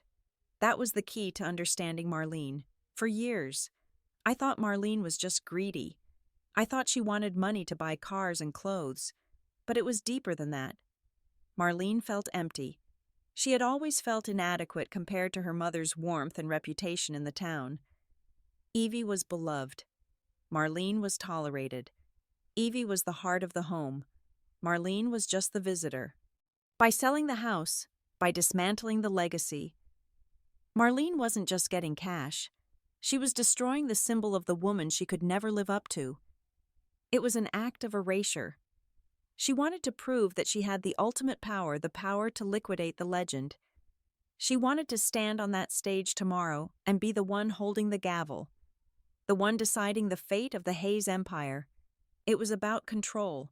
It was about proving she was the winner in a lifelong competition that only existed in her head. Can you send me this photo? I asked Walter. I already emailed it to you. Walter said, And Isla, if you need me to stand up in a court and say what I saw, I will do it. I owe Evie that much. I thanked him and walked back to my car. The sun was setting, casting long, bruised purple shadows across the street. I looked at my grandmother's house one last time. It looked dark and abandoned, a hostage waiting for rescue. I drove back to my hotel. I felt heavy, burdened by the sadness of what Walter had revealed, but also fortified. I had the money, I had the legal strategy, I had the recording of the bribery attempt, and now I had visual proof of the coercion. I was ready. I ordered room service a club sandwich I didn't eat and sat on the bed, reviewing the plan one last time. At 9:30 at night, my phone rang. It was a blocked number. I hesitated, then answered. Hello, Ms. Hayes. It was a woman's voice, crisp and professional. This is Linda from the Peterson Auction House. I am calling to inform all registered parties of a last-minute addendum to the terms of sale for the property at 124 Maple Drive. My stomach tightened. What addendum? The seller has updated the requirement for the deposit, Linda said. Effective immediately. The required deposit upon the winning bid has been raised. It is no longer 10%. The seller now requires a non-refundable cash deposit of 50% of the final bid price, payable within 1 hour of the auction's close. 50%, I choked out. That is unheard of. That is illegal. It is irregular, but within the seller's rights for a private sale at auction, she recited robotically. We are just the facilitators. If you cannot meet this requirement, we advise you not to bid. Good night. The line went dead. I dropped the phone on the duvet. 50%. If the bidding went to $300,000, I would need $150,000 immediately available. I had the money. Barely. But if Briarstone pushed the bidding higher, if they pushed it to $500,000 just to spite me, I would need $250,000 cash on the spot. Marlene knew. She knew I had some money, maybe from selling my car or savings, but she didn't think I had that much. She was raising the barrier to entry to lock me out. She was changing the rules of the game at the 11th hour because she was terrified I might actually play. I stood up and walked to the mirror. My reflection looked pale, but my eyes were burning. She thinks this will stop me. She thinks raising the stakes will make me fold. She is wrong. She just made the pot bigger, and she has no idea that I am holding a royal flush. You want 50%, Mom, I whispered to the empty room. I will give you 50%, and then I will take 100% of everything you think you own. I turned off the lamp. Tomorrow, we go to war. Thursday morning arrived with a sky the color of a bruised plum. The air inside the Cedar Hollow Community Center was thick enough to choke on. A suffocating blend of damp wool, nervous sweat, and the metallic tang of adrenaline. I arrived 40 minutes early. I wanted to be a part of the walls before the enemy arrived. I stood near the registration table, scanning the list of bidder paddles. My name was there. Isla Hayes, paddle number 42. But it was the other names that made my stomach turn. I saw David Thorne's name, representing Briarstone Capital, but I also saw 3 other names registered under LLCs that I did not recognize. One was barely an hour old according to the state registry I had checked in the car. I looked across the room. David Thorne was standing in a corner with 3 other men. They were not talking to each other. They were standing at slightly different angles, pretending to be strangers. But their eyes kept darting to the same point on the floor. They were a pack. Thorne had brought in shills. Their job was likely to create a frenzy, to bounce the price back and forth to simulate high demand, forcing any legitimate buyer to overextend or quit. The doors swung open at 9:45. Marlene entered. She looked impeccable. She was wearing a black dress that struck the perfect balance between morning and cocktail hour, paired with a pearl necklace that I recognized as Grandma Evie's. Seeing it around her neck felt like a physical slap. She walked with her chin up, scanning the room for friendly faces, for people she could charm with her tragic widow performance. Then she saw me. Her step faltered for a fraction of a second. She walked straight toward me, her heels clicking aggressively on the linoleum floor. She stopped a foot away, invading my personal space with a cloud of expensive floral perfume. "I thought you would have the dignity to stay away," Marlene said, her voice a low hiss that didn't match the pleasant smile plastered on her face for the benefit of the onlookers. "Con, what are you doing here? Do not embarrass me. Do not make a scene in front of the neighbors." "I am not here to make a scene, Mother," I said, keeping my voice flat. "I am here to buy a house." Marlene let out a sharp, incredulous laugh. "With what money your salary? You can't afford this game, Isla. And after the new deposit rule I authorized last night, you definitely can't afford the seat fee. Go home. Save yourself the humiliation of being escorted out when your check bounces." "I guess we will see," I said, turning my back on her to walk toward the seating area. I sat in the 3rd row, close enough to see the auctioneers sweat, far enough back to see the whole room. Tessa slid into the seat next to me. She didn't say a word. She just squeezed my arm hard enough to leave a bruise. The auctioneer took the podium. He was a different man than the one from the listing. Sharper, faster. He read through the legal disclaimers at a breakneck speed. His voice a rhythmic drone that was designed to induce a trance. "Ladies and gentlemen, we are here to sell the property at 124 Maple Drive. Sold as is, where is. 50% non-refundable cash deposit required immediately upon the fall of the hammer. Let us begin." "Opening bid," he shouted. "Do I hear $150,000, $150,000 for a prime 2-acre estate?" 150. David Thorne's paddle shot up in the front row. "I have 150. Do I hear 160, 160? 160. A man in a gray suit to my left called out, one of the shills. 160. 170. Looking for 170. 170. Another man near the back yelled. The price was climbing fast. Too fast. It was scripted theater. Thorne and his associates were tossing the bid around like a hot potato, driving the number up by $10,000 increments every 5 seconds. They were trying to establish a high baseline, trying to scare off the local flippers and the curious neighbors. 180,000, 190,000, 200,000. The room was buzzing. The locals were whispering, shocked by the speed. I sat perfectly still. My paddle lay in my lap, heavy as a stone. I stared straight ahead, my face a mask of boredom. Marlene was standing off to the side, near the exit. I saw her glance at me. She smirked. She saw my paddle down. She thought I was frozen. She thought I was overwhelmed by the big city money flying around the room. She thought she had already won. 210,000. Thorne called out. 210,000 going once, the auctioneer chanted. Do I hear 215, 215? The room went silent. The shills had stopped. They had reached the number they wanted. They were about to hand it to Thorne for a steal. 210,000 was nothing for this land. It was robbery. 210,000 going twice. The auctioneer raised his gavel. Marlene shifted her weight, ready to applaud. I lifted my paddle. I did not wave it. I just held it up, steady and calm. $225,000, I said. My voice was not loud, but it cut through the room like a knife. The auctioneer paused. The rhythm broke. The entire room turned to look at me. A murmur rippled through the crowd. Isla Hayes, the daughter. She is bidding.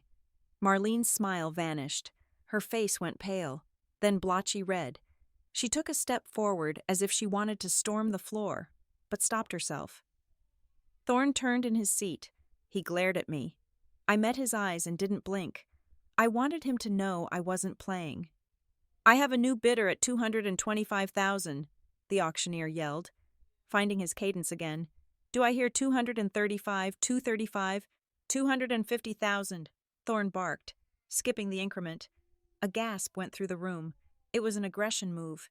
He was trying to crush me with a $25,000 jump. He wanted to show me that his wallet was bottomless. My heart hammered against my ribs. 250,000. That was dangerously close to my limit. I had $260,000 in the bank. If I went higher, I would be emptying everything. I would have nothing left for repairs, for taxes, for food. Tessa nudged my knee. Don't show fear, her knee said. I thought about the tin box in my hotel room. I thought about Grandma Evie's letter. She will sell everything. I looked at Marlene. She was staring at me with pure hatred. It wasn't the look of a mother worried about her child's finances. It was the look of a general seeing a mutiny. I stood up. I wanted her to see me. $255,000, I said clearly. Thorne hesitated. He looked at his phone. He looked at Marlene. This wasn't in his script. I was supposed to be the emotional girl who folded at the first sign of pressure. I wasn't supposed to be counterbidding at $250,000. 260,000, Thorne said, but his voice lacked the snap it had before. He was reaching his authorized cap for this specific asset. Briarstone didn't overpay. That was their model. 260,000. That was every penny I had. If I bid again, I was spending money I technically didn't have yet, unless I counted the credit limit on my emergency credit cards to cover living expenses later. I felt a wave of nausea. I was at the cliff edge. 260,000 going once, the auctioneer shouted. I gripped the chair in front of me. I looked at Marlene again. Her eyes were gleaming. She thought she had me. She thought the math had finally broken me. Mom, I said. It was soft, but in the sudden silence of the room, it carried. She looked at me, startled. You are selling the memories of the woman who raised you, I said, my voice trembling with a rage I could no longer suppress. You are selling her garden, her kitchen, her life. I am not just buying a house. Mom, I am buying back the truth. Marlene flinched. The neighbors turned to look at her. The shame she had tried to deflect was landing right on her shoulders. 260,000 going twice, the auctioneer yelled, ignoring the family drama. I opened my mouth to bid 261,000. I didn't care if I starved next month.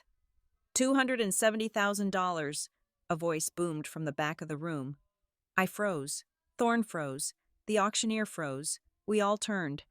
Standing at the back of the room was a man I had never seen before. He was older, perhaps 60, wearing a worn leather jacket and boots that looked like they had seen actual work. He didn't look like a developer. He didn't look like a shill.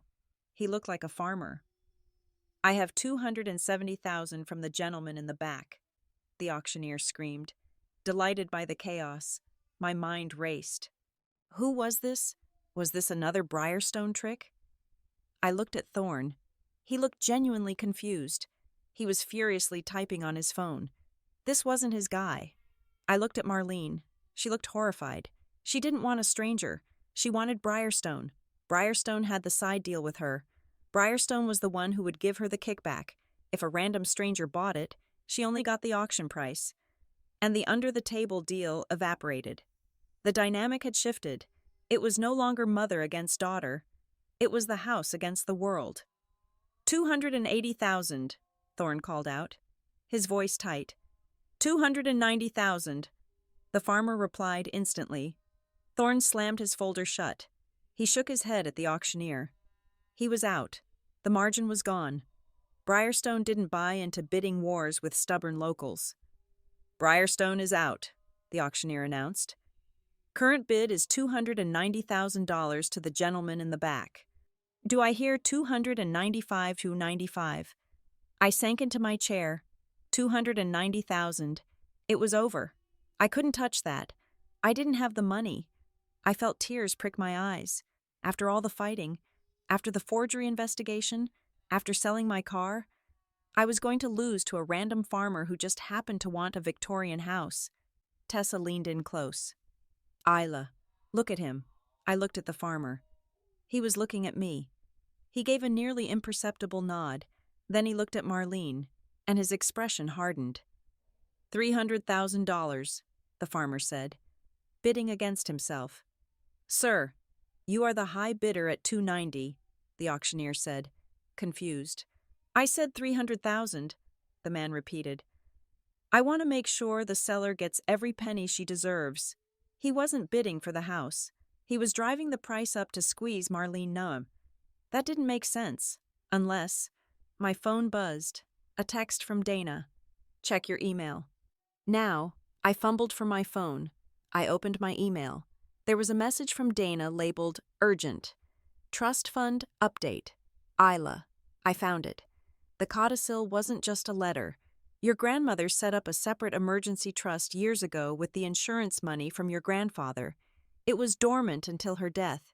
It names you as the beneficiary. The balance is $75,000. I just got the bank to release the hold. You have the funds. $75,000. Added to my $260. I had $335,000. I looked at the farmer again. He wasn't an enemy. He was stalling. He was buying me time. I didn't know who he was. Maybe a friend of Walter's. Maybe someone who knew Evie. But he had just given me a lifeline. 300,000 going once, the auctioneer yelled. I stood up. My legs felt like jelly, but my voice was iron. $310,000, I shouted. The room gasped again. The farmer looked at me, tipped his chin, and sat down. He folded his arms. He was done. He had cleared the path. 310,000 from Ms. Hayes, the auctioneer screamed. Do I hear 320? Anyone for 320? Marlene looked frantic. She looked at Thorne, pleading with her eyes for him to jump back in. Thorne ignored her. He was already packing his bag. She looked around the room, her eyes wild. She realized she was losing control. She realized that if I bought the house, I would be the one walking through the front door. I would be the one finding whatever she had hidden. 310,000 going twice? The silence in the room was deafening. It stretched out for an eternity. I could hear the hum of the vending machine in the hallway. I could hear the blood rushing in my ears. I looked at my mother. She was gripping her purse so hard her knuckles were white. She looked small. For the first time in my life, she looked small. Sold. The gavel slammed down. The sound was like a gunshot, but this time, it didn't hurt. It sounded like liberation. Sold to bidder number 42 for $310,000. I collapsed back into my chair. Tessa grabbed me in a hug, shaking with excitement. The room broke into applause. The neighbors, the locals, the people who had loved Evie. They were clapping for me. They were clapping for the house. I didn't smile. I just breathed. I stood up to go to the clerk's table to sign the papers and transfer the massive deposit Dana had prepared. I had to pass Marlene to get there. She was standing frozen, like a statue carved from ice. Her face was a mask of shock. The charm was gone. The social grace was gone. There was only naked, ugly fury. I stopped in front of her. "I will be at the house in an hour to change the locks," I said quietly. "You have until then to get anything of yours out." Marlene turned her head slowly to look at me. Her eyes were dead. There was no sadness there, only a cold reptilian calculation. She leaned in close, so close I could smell the stale coffee on her breath beneath the perfume. "You think you won," she whispered. It wasn't a question, it was a statement. "You think because you threw money at the problem, you won?" "I bought the house. Mom, it is over. The house is just wood and brick." "Isla," she hissed, a terrifyingly calm smile spreading across her lips. "You have no idea what you just bought. You have no idea what is waiting for you inside those walls. You didn't win a home, daughter. You bought a crime scene."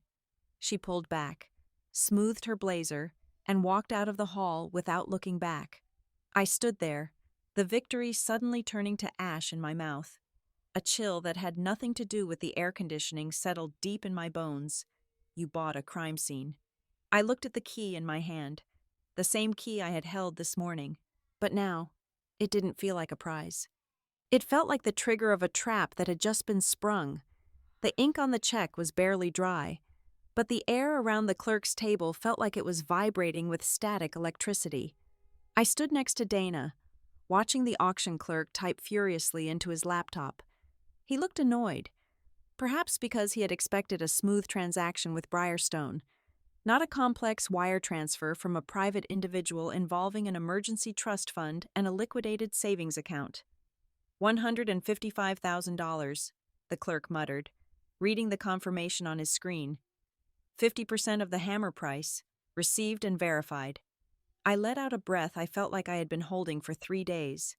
It was done. The money, my life savings, the bonus I had sold my soul for, and the secret gift from Grandma Evie was gone, in its place. I had a single sheet of paper, the receipt of sale and temporary title transfer. Dana placed a hand on my shoulder. Her grip was firm, grounding. "We have the escrow closed. Isla, the deed recording is automated. As of this second, you are the legal owner of record. If anyone tries to enter that property without your permission, it is trespassing." She said the last part loud enough for Marlene to hear.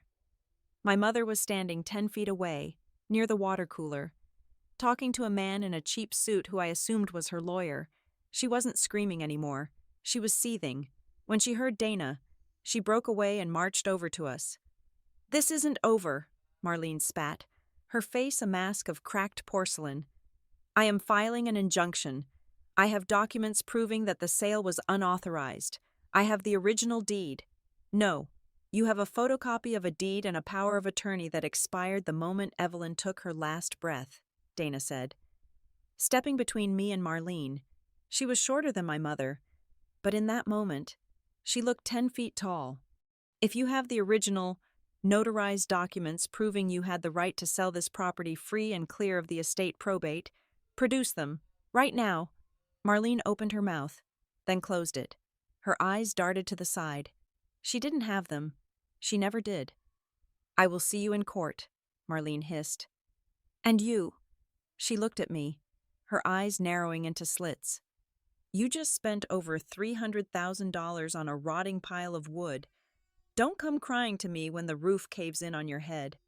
"I won't," I said, "because unlike you, I know how to fix things." Marlene turned on her heel and stormed out. The heavy double doors swung shut behind her with a finality that echoed in the empty hall.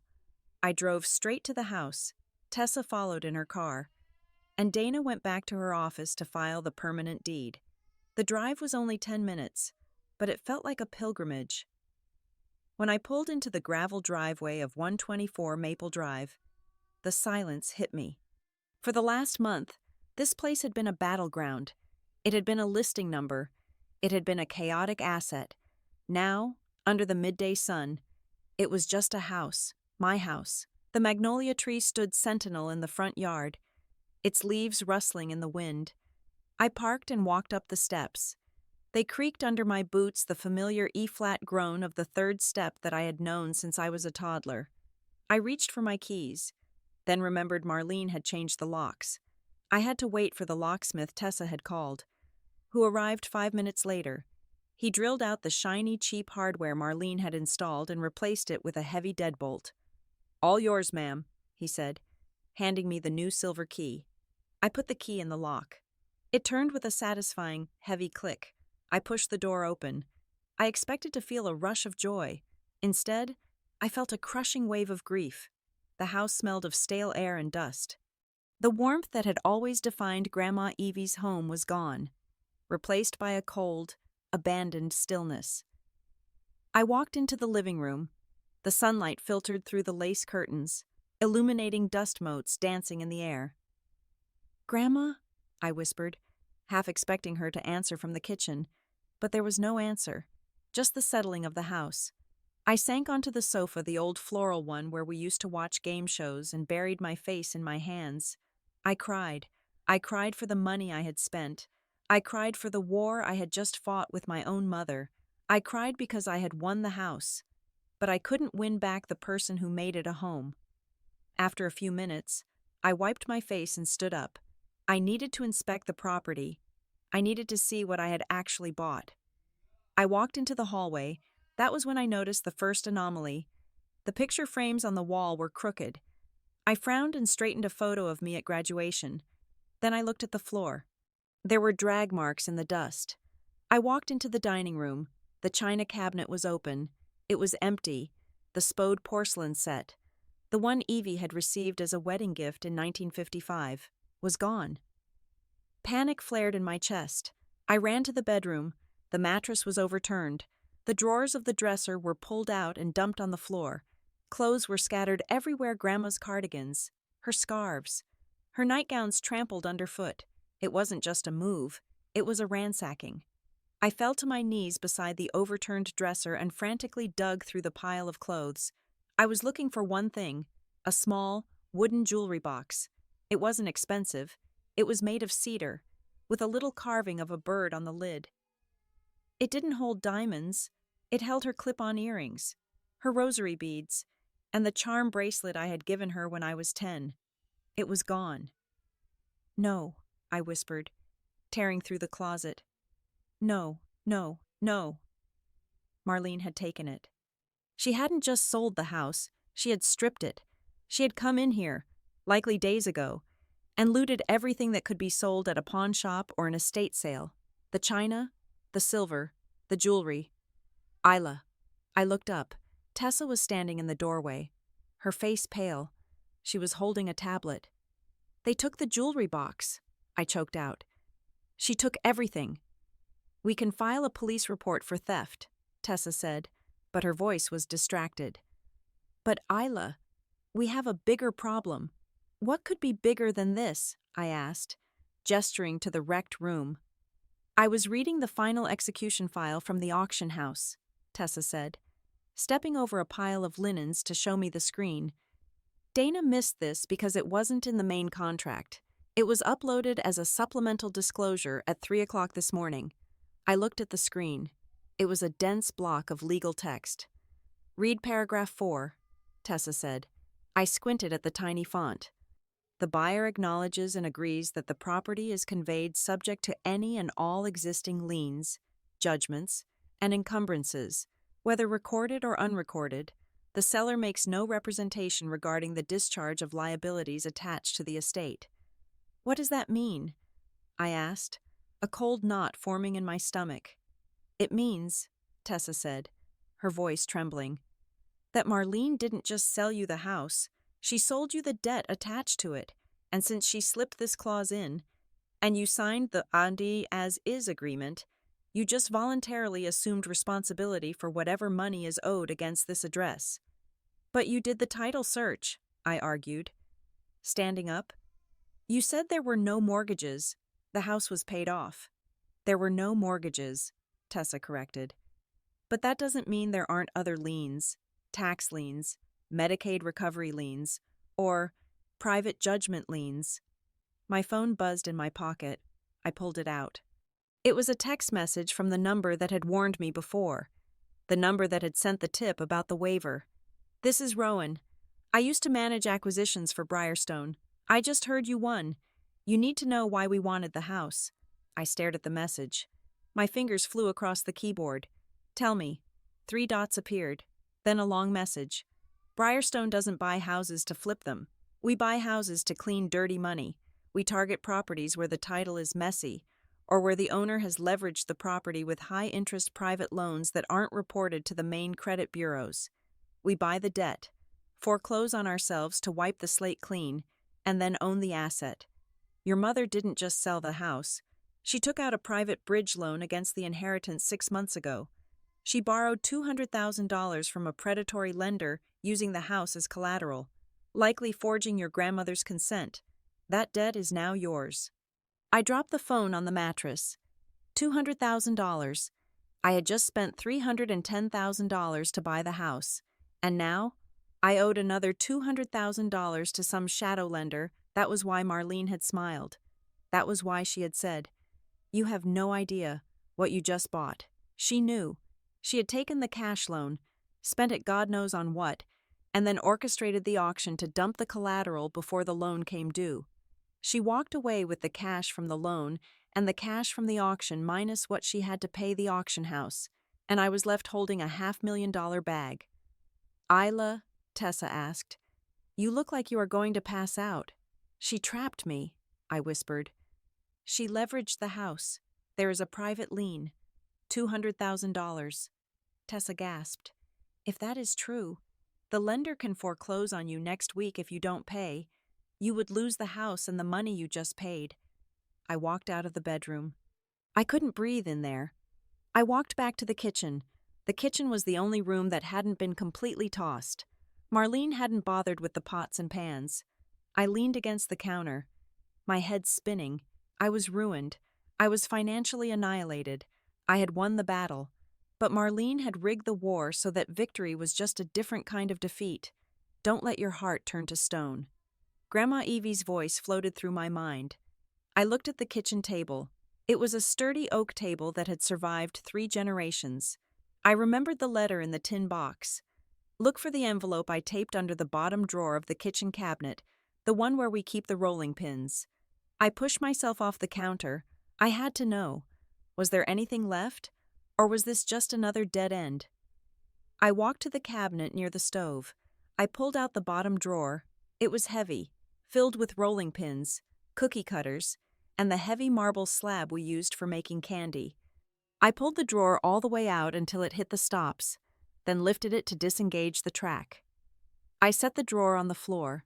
I lay on my back on the cold linoleum and shined my phone's flashlight up into the cavity of the cabinet. There, taped to the underside of the countertop support, was a thick manila envelope. It was covered in dust, but the tape was still holding. I peeled it off carefully. My hands were shaking so hard I almost dropped it. I sat up and leaned against the refrigerator. I blew the dust off the envelope. On the front, in Grandma's shaky but defiant handwriting, were the words, "If Marlene sells the house." I tore open the seal. Inside was not a letter. It was a legal document and a USB drive. I unfolded the document. It was titled, "Affidavit of Competency and Revocation of Authority." It was dated November 1st, 2 weeks before the forged power of attorney. I read the first paragraph. I, Evelyn Hayes, being of sound mind, hereby state that I am under duress from my daughter, Marlene Hayes. I am aware that she is attempting to secure loans against my property without my consent. I hereby revoke any and all existing powers of attorney and declare that any future documents bearing my signature regarding the property at 124 Maple Drive are invalid unless countersigned by my attorney, Dana Whitaker, and my granddaughter, Isla Hayes. It was notarized. The stamp was clear. But there was more. I pulled out a second sheet. It was a promissory note. I, Evelyn Hayes, hereby grant a first position lien on the property at 124 Maple Drive to the Evelyn Hayes Revocable Trust, in the amount of $500,000. My jaw dropped. Grandma hadn't just revoked Marlene's power. She had encumbered the house herself. She had placed a massive, artificial debt on the house owed to her own trust, the trust where I was the beneficiary. If this lien was recorded and looking at the file stamp from a neighboring county clerk, a trick to keep it hidden from a casual local search, it was recorded, then it took precedence over any private loan Marlene took out later. The private lender Marlene used would be in the second position, and since the debt to the trust me was $500,000 and the house was only worth $300,000, the second lender had zero equity to foreclose on. Grandma had poisoned the well.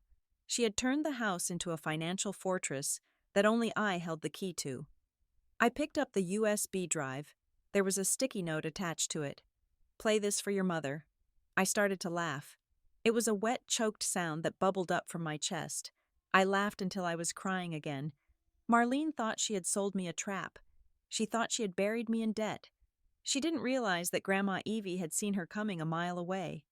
Marlene had committed fraud to get a loan that was now worthless, and she had sold the house to the one person who held the weapon to expose her. I stood up, clutching the envelope to my chest. "Tessa," I called out, my voice ringing with a new, dangerous strength. "Call Dana. Tell her to come here, and tell her to bring a laptop." "Why?" Tessa asked, running into the kitchen. "What did you find?" I held up the USB drive. "I found the receipts," I said, "and I found the way to send my mother to prison." The house was quiet again, but it wasn't empty. It was filled with the vengeance of a woman who had spent 80 years learning that the softest hearts build the strongest walls. Marlene wanted a war. She wanted to talk about crime scenes.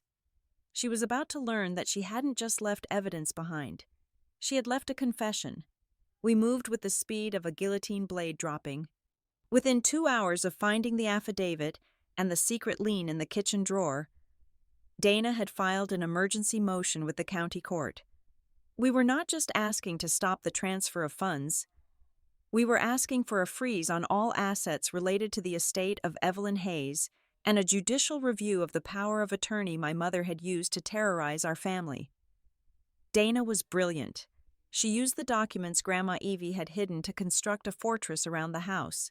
Because Grandma had placed a $500,000 lien on the property in favor of her own trust where I was the sole beneficiary, the house was effectively debt-loaded to the ceiling. This meant that the predatory private lender Marlene had borrowed from was now in second position. If they tried to foreclose, they would get nothing until the trust, meaning me, was paid first. And since the house wasn't worth $500,000, Marlene's secret lender was holding a worthless piece of paper. Marlene realized the walls were closing in on Monday morning. She did not come to me. She hired Marcus Sterling, a high-profile attorney from the state capital who wore Italian suits and had a reputation for burying small-town lawyers under mountains of paperwork. Sterling filed a counter-motion immediately, painting me as a disgruntled, estranged granddaughter who was manipulating the grief of the family to hijack the estate. His opening brief was a masterpiece of fiction. It claimed I had undue influence over my grandmother in her final days, and that I was trying to defraud the legitimate executor Marlene. But Sterling didn't know about the discovery phase. On Wednesday, we sat in a conference room at the courthouse for the mandatory evidence exchange. Sterling sat at the head of the table, looking bored. Marlene sat next to him, wearing large sunglasses and refusing to look at me. "We are wasting time," Sterling said, checking his watch. My client acted within her rights as power of attorney to liquidate a distressed asset to cover the significant medical debts of the deceased. "We have the spreadsheets here." He slid a binder across the table. Dana didn't even open it. Instead, she reached into her briefcase and pulled out a stack of bank records we had subpoenaed the day before, using the authority of the trust. "We have our own spreadsheets," Dana said, her voice dangerously calm. "We traced the proceeds of the $200,000 loan Marlene took out against the house in November. You claim it was for medical bills." "Exclusively," Sterling said. "That is strange," Dana said, flipping a page. "Because on November 20th, 5 days after the loan was funded, there is a charge of $4,000 to a luxury travel agency for a wellness retreat in Sedona. And here, on November 25th, a payment of $12,000 to pay off a personal credit card in the name of Marlene Hayes. And here, A purchase at a high-end furniture store in the city for $6,000. Dana slid the paper across the table. It stopped right in front of Marlene. "Tell me, Marlene," Dana asked, "did the hospice care require a new Italian leather sofa? Was the trip to Sedona a medical necessity for your mother, who was in a coma at the time?" Marlene went rigid. She pulled her sunglasses off. Her eyes were bloodshot. "I needed a break. I was the primary caregiver. I was exhausted. I deserved that trip. And the furniture. I was preparing the house for sale. It was staging." "Staging for a house you sold as is at a public auction?" I asked, breaking my silence. "You didn't stage anything. You looted the accounts." Sterling snatched the paper away from Marlene. He scanned it, his jaw tightening. He realized his client had lied to him. He was a shark, but even sharks don't like swimming into a trap. "Expenses can be contextualized," Sterling said, though his voice lacked conviction. "We can account for these. Can you account for this?" I asked. I placed my phone on the table. I opened the email forwarded to me by Rowan, the whistleblower from Briarstone. It was an email chain between David Thorne of Briarstone Capital and Marlene Hayes, dated 3 months ago. Subject: expediting the acquisition. "Marlene, we need to move fast. The zoning board is meeting in January regarding the strip mall project. We need control of the Hayes lot by then. If the old lady won't sign, use the POA. We don't care how you get the title. Just get it. We will structure the buyout so the cash goes to your personal holding company to avoid the estate taxes." "This is collusion to commit fraud," Dana stated. "This proves the sale wasn't about debts. It was a prearranged deal to strip the asset for personal gain." Marlene looked at the email. Her hands started to shake. She wasn't looking at me anymore. She was looking at the air, realizing that the narrative she had controlled for 40 years was disintegrating. But the final blow wasn't financial. It was personal. "We also have the issue of the signature," Dana said. She signaled to the door. A woman walked in carrying a projector case. She was Dr. Eris Thorne. No relation to David, a forensic handwriting analyst. Dr. Thorne sat up quickly. She projected 2 images onto the white wall of the conference room. "On the left, Dr. Thorne explained, using a laser pointer, "is a known sample of Evelyn Hayes' signature from her voter registration card and check signed in 2024. Notice the tremor in the upstrokes, consistent with advanced arthritis. The pressure is light, skipping in places." She moved the laser to the right image. "This is the signature on the power of attorney document dated November 15th. At first glance, it mimics the tremor. However, under microscopic analysis, we see pen lifts, tiny dots, where the pen stopped, while the writer checked their work. This is not a tremor of weakness. It is the hesitation of forgery. Furthermore, the pressure indentation is heavy. This was written by a firm, strong hand trying to act weak. It is a 100% match for the handwriting found on Marlene Hayes' personal checks." The room was silent. The air conditioner hummed, but it felt like the oxygen had been sucked out. Sterling closed his folder. He leaned back in his chair and looked at Marlene with cold detachment. "You told me you witnessed her sign it." "She did," Marlene cried out, her voice cracking. "I mean, maybe I helped her hold the pen." "She was weak. She wanted me to have it. She told me to do whatever I had to do." "That is not what she told me," I said softly. I reached into my bag and pulled out the letter I had found in the tin box, the letter Grandma Evie had hidden in the secret drawer. I didn't read the whole thing. I just read the part that mattered. "She wrote this on November 1st, I said, my voice steady. "She wrote Marlene was here today. She was screaming. She told me I was selfish for holding on to this house when she needed money. She tried to force a pen into my hand. I am scared. Isla, I am scared that when I get sick again, she will not use a pen. She will use my silence. If you are reading this, it means my daughter has done the thing I feared most." I looked at my mother. "She was afraid of you. Mom, you didn't take care of her. You bullied her while she was dying." Marlene stood up so fast her chair tipped over. "Stop it," she screamed. You don't know anything. You were in the city with your fancy job and your safe life. Who changed her sheets? Me who drove her to the doctors. Me who sat in that dark, depressing house listening to her talk about the past for hours. Me. She slammed her hands on the table, leaning toward me. I gave up my life for her. I stayed in this town while you left. I deserved that house. I deserved every penny. It was my payment for staying. It wasn't a job. Mom, I said, feeling a tear slide down my cheek. She was your mother. She was a burden, Marlene shrieked. And she loved you more. She always loved you more. She looked at me and saw disappointment. She looked at you and saw hope. Well, I am the one who was there. I am the one who suffered. So yes, I signed the papers. Yes, took the loan, because I was owed. The confession hung in the air, ugly and raw. The court reporter's fingers were flying across the stenotype machine, capturing every word. Marlene had just admitted to forgery and elder abuse on the record. Sterling put his hand over his eyes. He knew it was over. He started packing his briefcase. "We are done here," Sterling muttered. Marlene looked around, blinking, as if waking up from a trance. She saw the stenographer.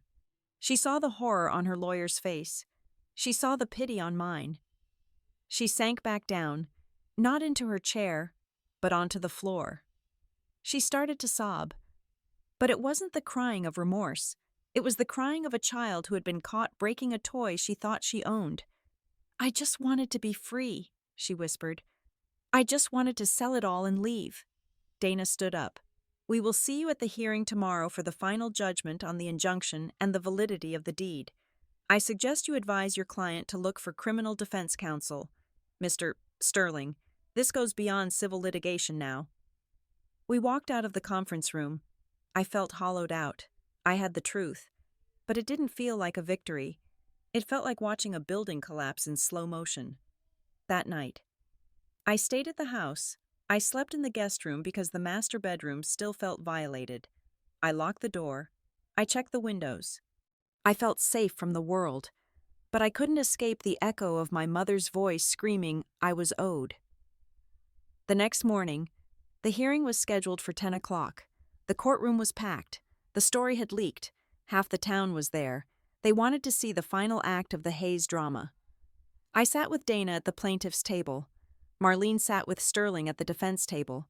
She looked smaller today, dressed in gray, no jewelry. She wouldn't look at the gallery. The judge, a stern woman named Judge Patterson, called the court to order. "I have reviewed the emergency motions," Judge Patterson said. "The evidence of forgery regarding the power of attorney is compelling, as is the admission of the defendant in yesterday's deposition. I am inclined to grant the plaintiff's motion to invalidate the sale documents and the deed transfer initiated by Ms. Marlene Hayes." It was happening. We were winning. The judge was about to rule that the house was mine. The loans were Marlene's personal problem, and the estate would be probated under the original terms. Then Sterling stood up. "Your Honor," he said, his voice smooth again. He had recovered from yesterday's disaster. He looked like a man who had found a hidden ace in his sleeve. "Before you rule on the validity of the sale based on the estate status," Sterling said, "we must address the issue of the estate itself. The plaintiff is basing her standing on the last will and testament from 2015. That is the only will on record," Judge Patterson said. "It was," Sterling said. He reached into his briefcase and pulled out a blue document cover. "Until this morning," he walked to the bench and handed the document to the judge, then dropped a copy on our table. "My client was confused yesterday due to emotional distress," Sterling said, spinning a lie so bold it was breathtaking. "She forgot that Evelyn Hayes executed a new will 6 months ago, a will that explicitly revokes all prior trusts and bequests." Dana grabbed the document. Her hands flew through the pages.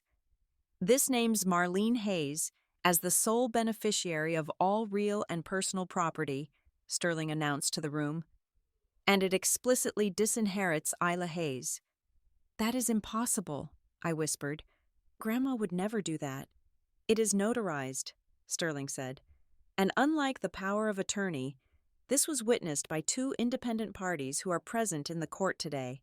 He pointed to the back of the room. Two men stood up. I recognized them. They were the shills from the auction, the men who worked with Briarstone. Dana leaned in close to me, her face pale. She gripped my arm so hard it hurt.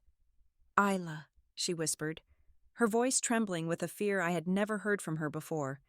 "If this will is ruled valid, the trust doesn't matter. The lien doesn't matter. The forgery of the power of attorney doesn't matter because the house would belong to Marlene anyway. If this stands, she didn't steal the house. She owned it. It is a fake," I said. "We know it is a fake.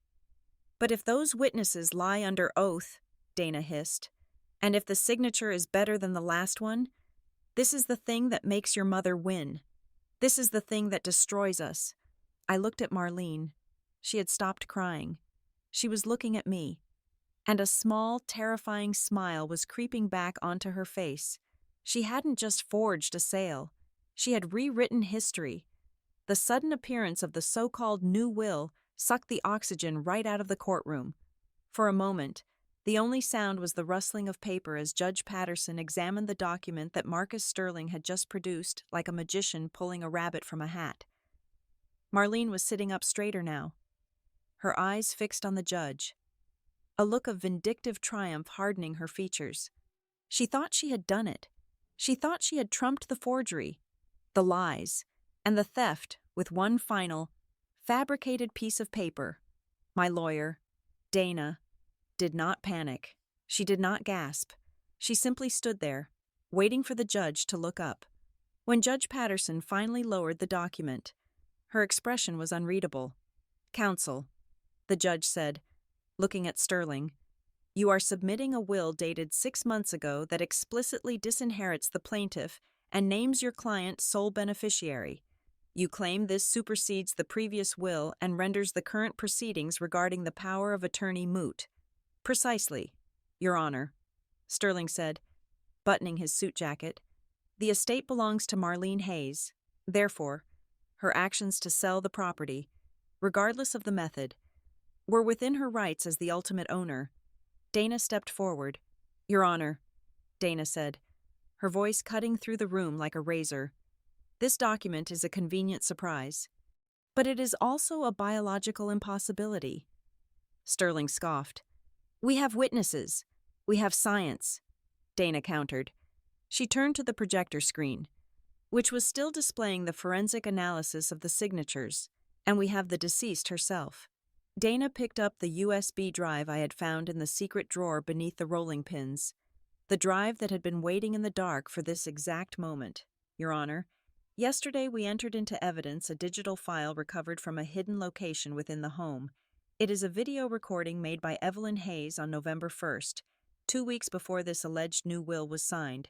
We asked the court's permission to play it." Sterling jumped up. "Objection. We haven't authenticated the source. The drive was found inside a sealed envelope with a notarized affidavit of competency."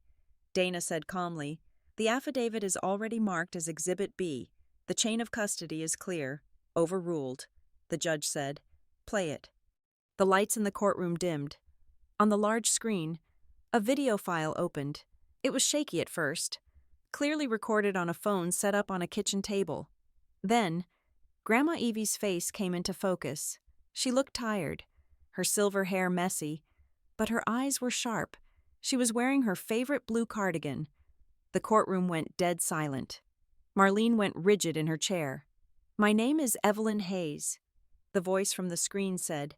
It was rasping but clear. "Today is November 1st. I am making this recording because I am afraid." On the screen, Grandma Evie took a deep breath. "My daughter, Marlene, has been pressuring me to sign a new will. She brings men I do not know into the house. They stand over me while I sleep. She tells me that if I do not sign, she will stop paying for my medication. She tells me that I'm losing my mind and that I need to let her take control." I heard a gasp from the gallery. I saw Walter Calhoun, sitting in the back row, wipe his eyes. "I want to state clearly," Evie continued, staring straight into the camera lens, "I have not signed a new will. I will not sign a new will. My will from 2015 stands. Everything goes to my granddaughter, Isla. If a document appears with my name on it after today, it is a lie. It is Marlene. The video. Evie leaned closer. Marlene, if you are watching this, I love you. But I will not let you turn my home into a bank account. You cannot sell what is not yours. The screen went black. The silence that followed was heavy, suffocating. It was the sound of a narrative shattering. Sterling was staring at the blank screen, his face drained of all color. He looked at Marlene, then slowly moved his chair away from her, creating a physical distance between himself and his client. Dana didn't let the moment settle. She picked up a stack of papers. We also have the testimony of Rowan Miller, a former acquisition manager for Briarstone Capital. Dana said, Mr. Miller is prepared to testify that Briarstone entered into a provisional agreement with Marlene Hayes 3 months ago to acquire the property for land development. The email correspondence, which we have submitted, shows that Marlene Hayes agreed to expedite the sale by any means necessary in exchange for a $50,000 consulting fee paid to a shell company in her name. It was an ambush. We had dismantled the forgery with the handwriting expert. We had dismantled the new will with the video. And now, we had exposed the motive. Judge Patterson looked at Marlene. The judge's face was no longer neutral. It was cold. Ms. Hayes, the judge said, do you have anything to say regarding the video evidence? Marlene stood up. Her hands were shaking so violently she had to grip the table. She looked around the room, looking for an ally. But everywhere she looked, she saw judgment. She saw the neighbors who had known her for 40 years shaking their heads. She saw her own lawyer refusing to make eye contact. Marlene stammered. Her voice was thin, stripped of its usual arrogance. I did it for the family. The house was a burden. I was trying to save us. She sat back down, defeated. She wasn't fighting anymore. She was just waiting for the ceiling to collapse. Judge Patterson adjusted her glasses and looked down at her notes. The court finds the documents submitted by the defense today to be fraudulent. The judge declared, the video evidence provided by the deceased makes her intent irrefutable. Furthermore, the power of attorney used to facilitate the auction and the prior loans is hereby declared void ab initio invalid from the start, due to clear evidence of forgery and duress. The judge turned her gaze to me. Ms. Hayes, the auction sale you completed yesterday is complex. Typically, a fraudulent seller cannot convey title. However, given that you are the rightful beneficiary of the estate under the valid 2015 will, and you have paid fair market value into the estate escrow, I am ruling to validate the transfer of the deed to you. I let out a breath. My hands unclenched in my lap. However, the judge continued, her voice hardening as she looked at Marlene. The loans taken out by Marlene Hayes against the property were secured via fraud. The estate is not liable for them. The house is not liable for them. Those debts are the personal liability of Marlene Hayes. Marlene let out a sharp cry. $200,000 of debt had just landed squarely on her shoulders. With no asset to back it up, the court is also referring this matter to the district attorney's office for investigation into elder abuse, fraud, and forgery. Judge Patterson concluded, Mr. Sterling, I suggest you advise your client that she is not to leave the jurisdiction. The gavel banged down. It was a sharp, final sound. I stood up. I didn't cheer. I didn't hug Dana. I just felt a wave of exhaustion so profound it almost knocked me over. Marlene was still sitting at the table. She looked small. The imperious woman who had terrorized me for weeks, who had turned my grief into a battlefield, was gone. In her place was a lonely, bankrupt woman who was about to face a very dark future. She looked up at me as I gathered my files. Isla, she whispered. Her eyes were wide, filled with a sudden, desperate panic. Isla, you can't let them take me. I am your mother. I looked at her. I looked at the woman who had sold my grandmother's jewelry, the woman who had forged a signature to steal a house. You made your choices. Mom, I said quietly, and now you have to pay for them." I turned and walked out of the courtroom. I walked out into the bright, blinding sunlight of the town square. I took a deep breath of fresh air. It smelled of rain and pine. It smelled like freedom.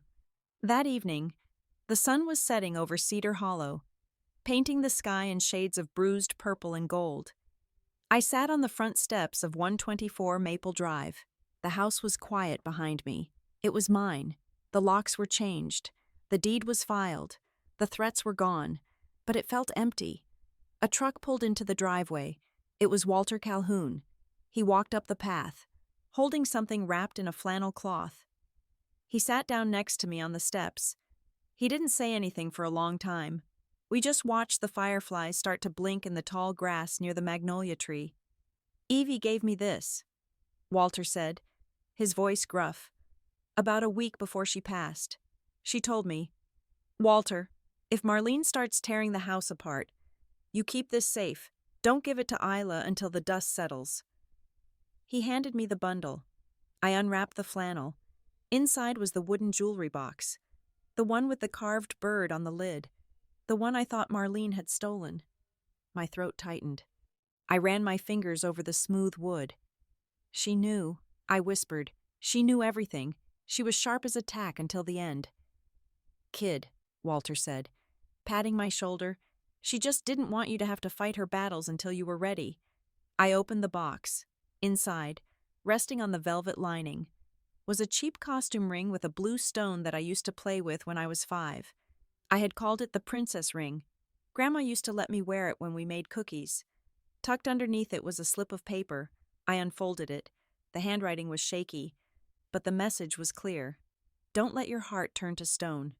I stared at the words. Grandma Evie knew. She knew what this fight would do to me. She knew that fighting Marlene would require me to be hard, cold, and ruthless. She was afraid that in winning the house, I would lose the softness that made me who I was. She was afraid I would become like Marlene, someone who valued winning over loving. I put the ring on my finger. It was too small for my ring finger, so I put it on my pinky, right next to her wedding band. I looked at the magnolia tree. Its roots were deep, twisting into the earth, holding the ground together. I am not Marlene. I fought for this house, but not because I wanted to own it. I fought for it because I wanted to save the memory of love. The next few months were a blur of activity, but it was the good kind. I hired a local contractor, not Briarstone, to fix the roof properly. I repainted the kitchen the same buttery yellow it had been when I was a child. I brought my own furniture in, mixing it with the few pieces of Grandma's that Marlene hadn't managed to sell. But I didn't want the house to be a museum, and I didn't want it to be a fortress. I decided to turn the front parlor, the room with the best light, into a community library. I called it the Evie Hayes Reading Corner. I filled it with books and comfortable chairs. I put a sign in the yard inviting the neighborhood kids to come in and read or do their homework. I wanted the house to be alive. I wanted the floorboards to creak with the weight of new stories. Not just old ghosts. Marlene was charged with 2 counts of fraud and 1 count of forgery. She pleaded no contest to avoid a long trial. She was sentenced to probation and community service, and she was ordered to pay restitution. She moved to a small apartment in the next county. We don't talk. I don't hate her anymore. Hate takes too much energy. I just feel a distant pity for her. She had a home, and she sold it for a ticket to nowhere. One afternoon, 6 months after the auction, I stood on the porch with a cup of coffee. The magnolia tree was in full bloom, giant white flowers opening to the sun. I could hear children laughing in the parlor. Walter was across the street, waving at me from his garden. I had spent my life savings. I had sold my car. I had taken a job that worked me to the bone, but as I stood there, feeling the vibration of the house around me, I knew I was the richest woman in the world. Some people sell houses to get money. They trade history for a bank balance. They think value is a number on a spreadsheet. I took a sip of coffee and smiled at the tree. I bought the house back to save my grandmother's memory, but in the end, I realized I didn't just buy a house. I bought back a piece of myself. I bought back the right to be soft, the right to love something without a price tag. I am Isla Hayes. This is 124 Maple Drive, and we are not going anywhere. Thank you so much for listening to this story. Please comment below and let me know where you are tuning in from. I would love to connect and hear your thoughts on Isla's journey. Don't forget to subscribe to the Helena Revenge Stories channel, like this video, and hit the hype button to help this story reach even more people.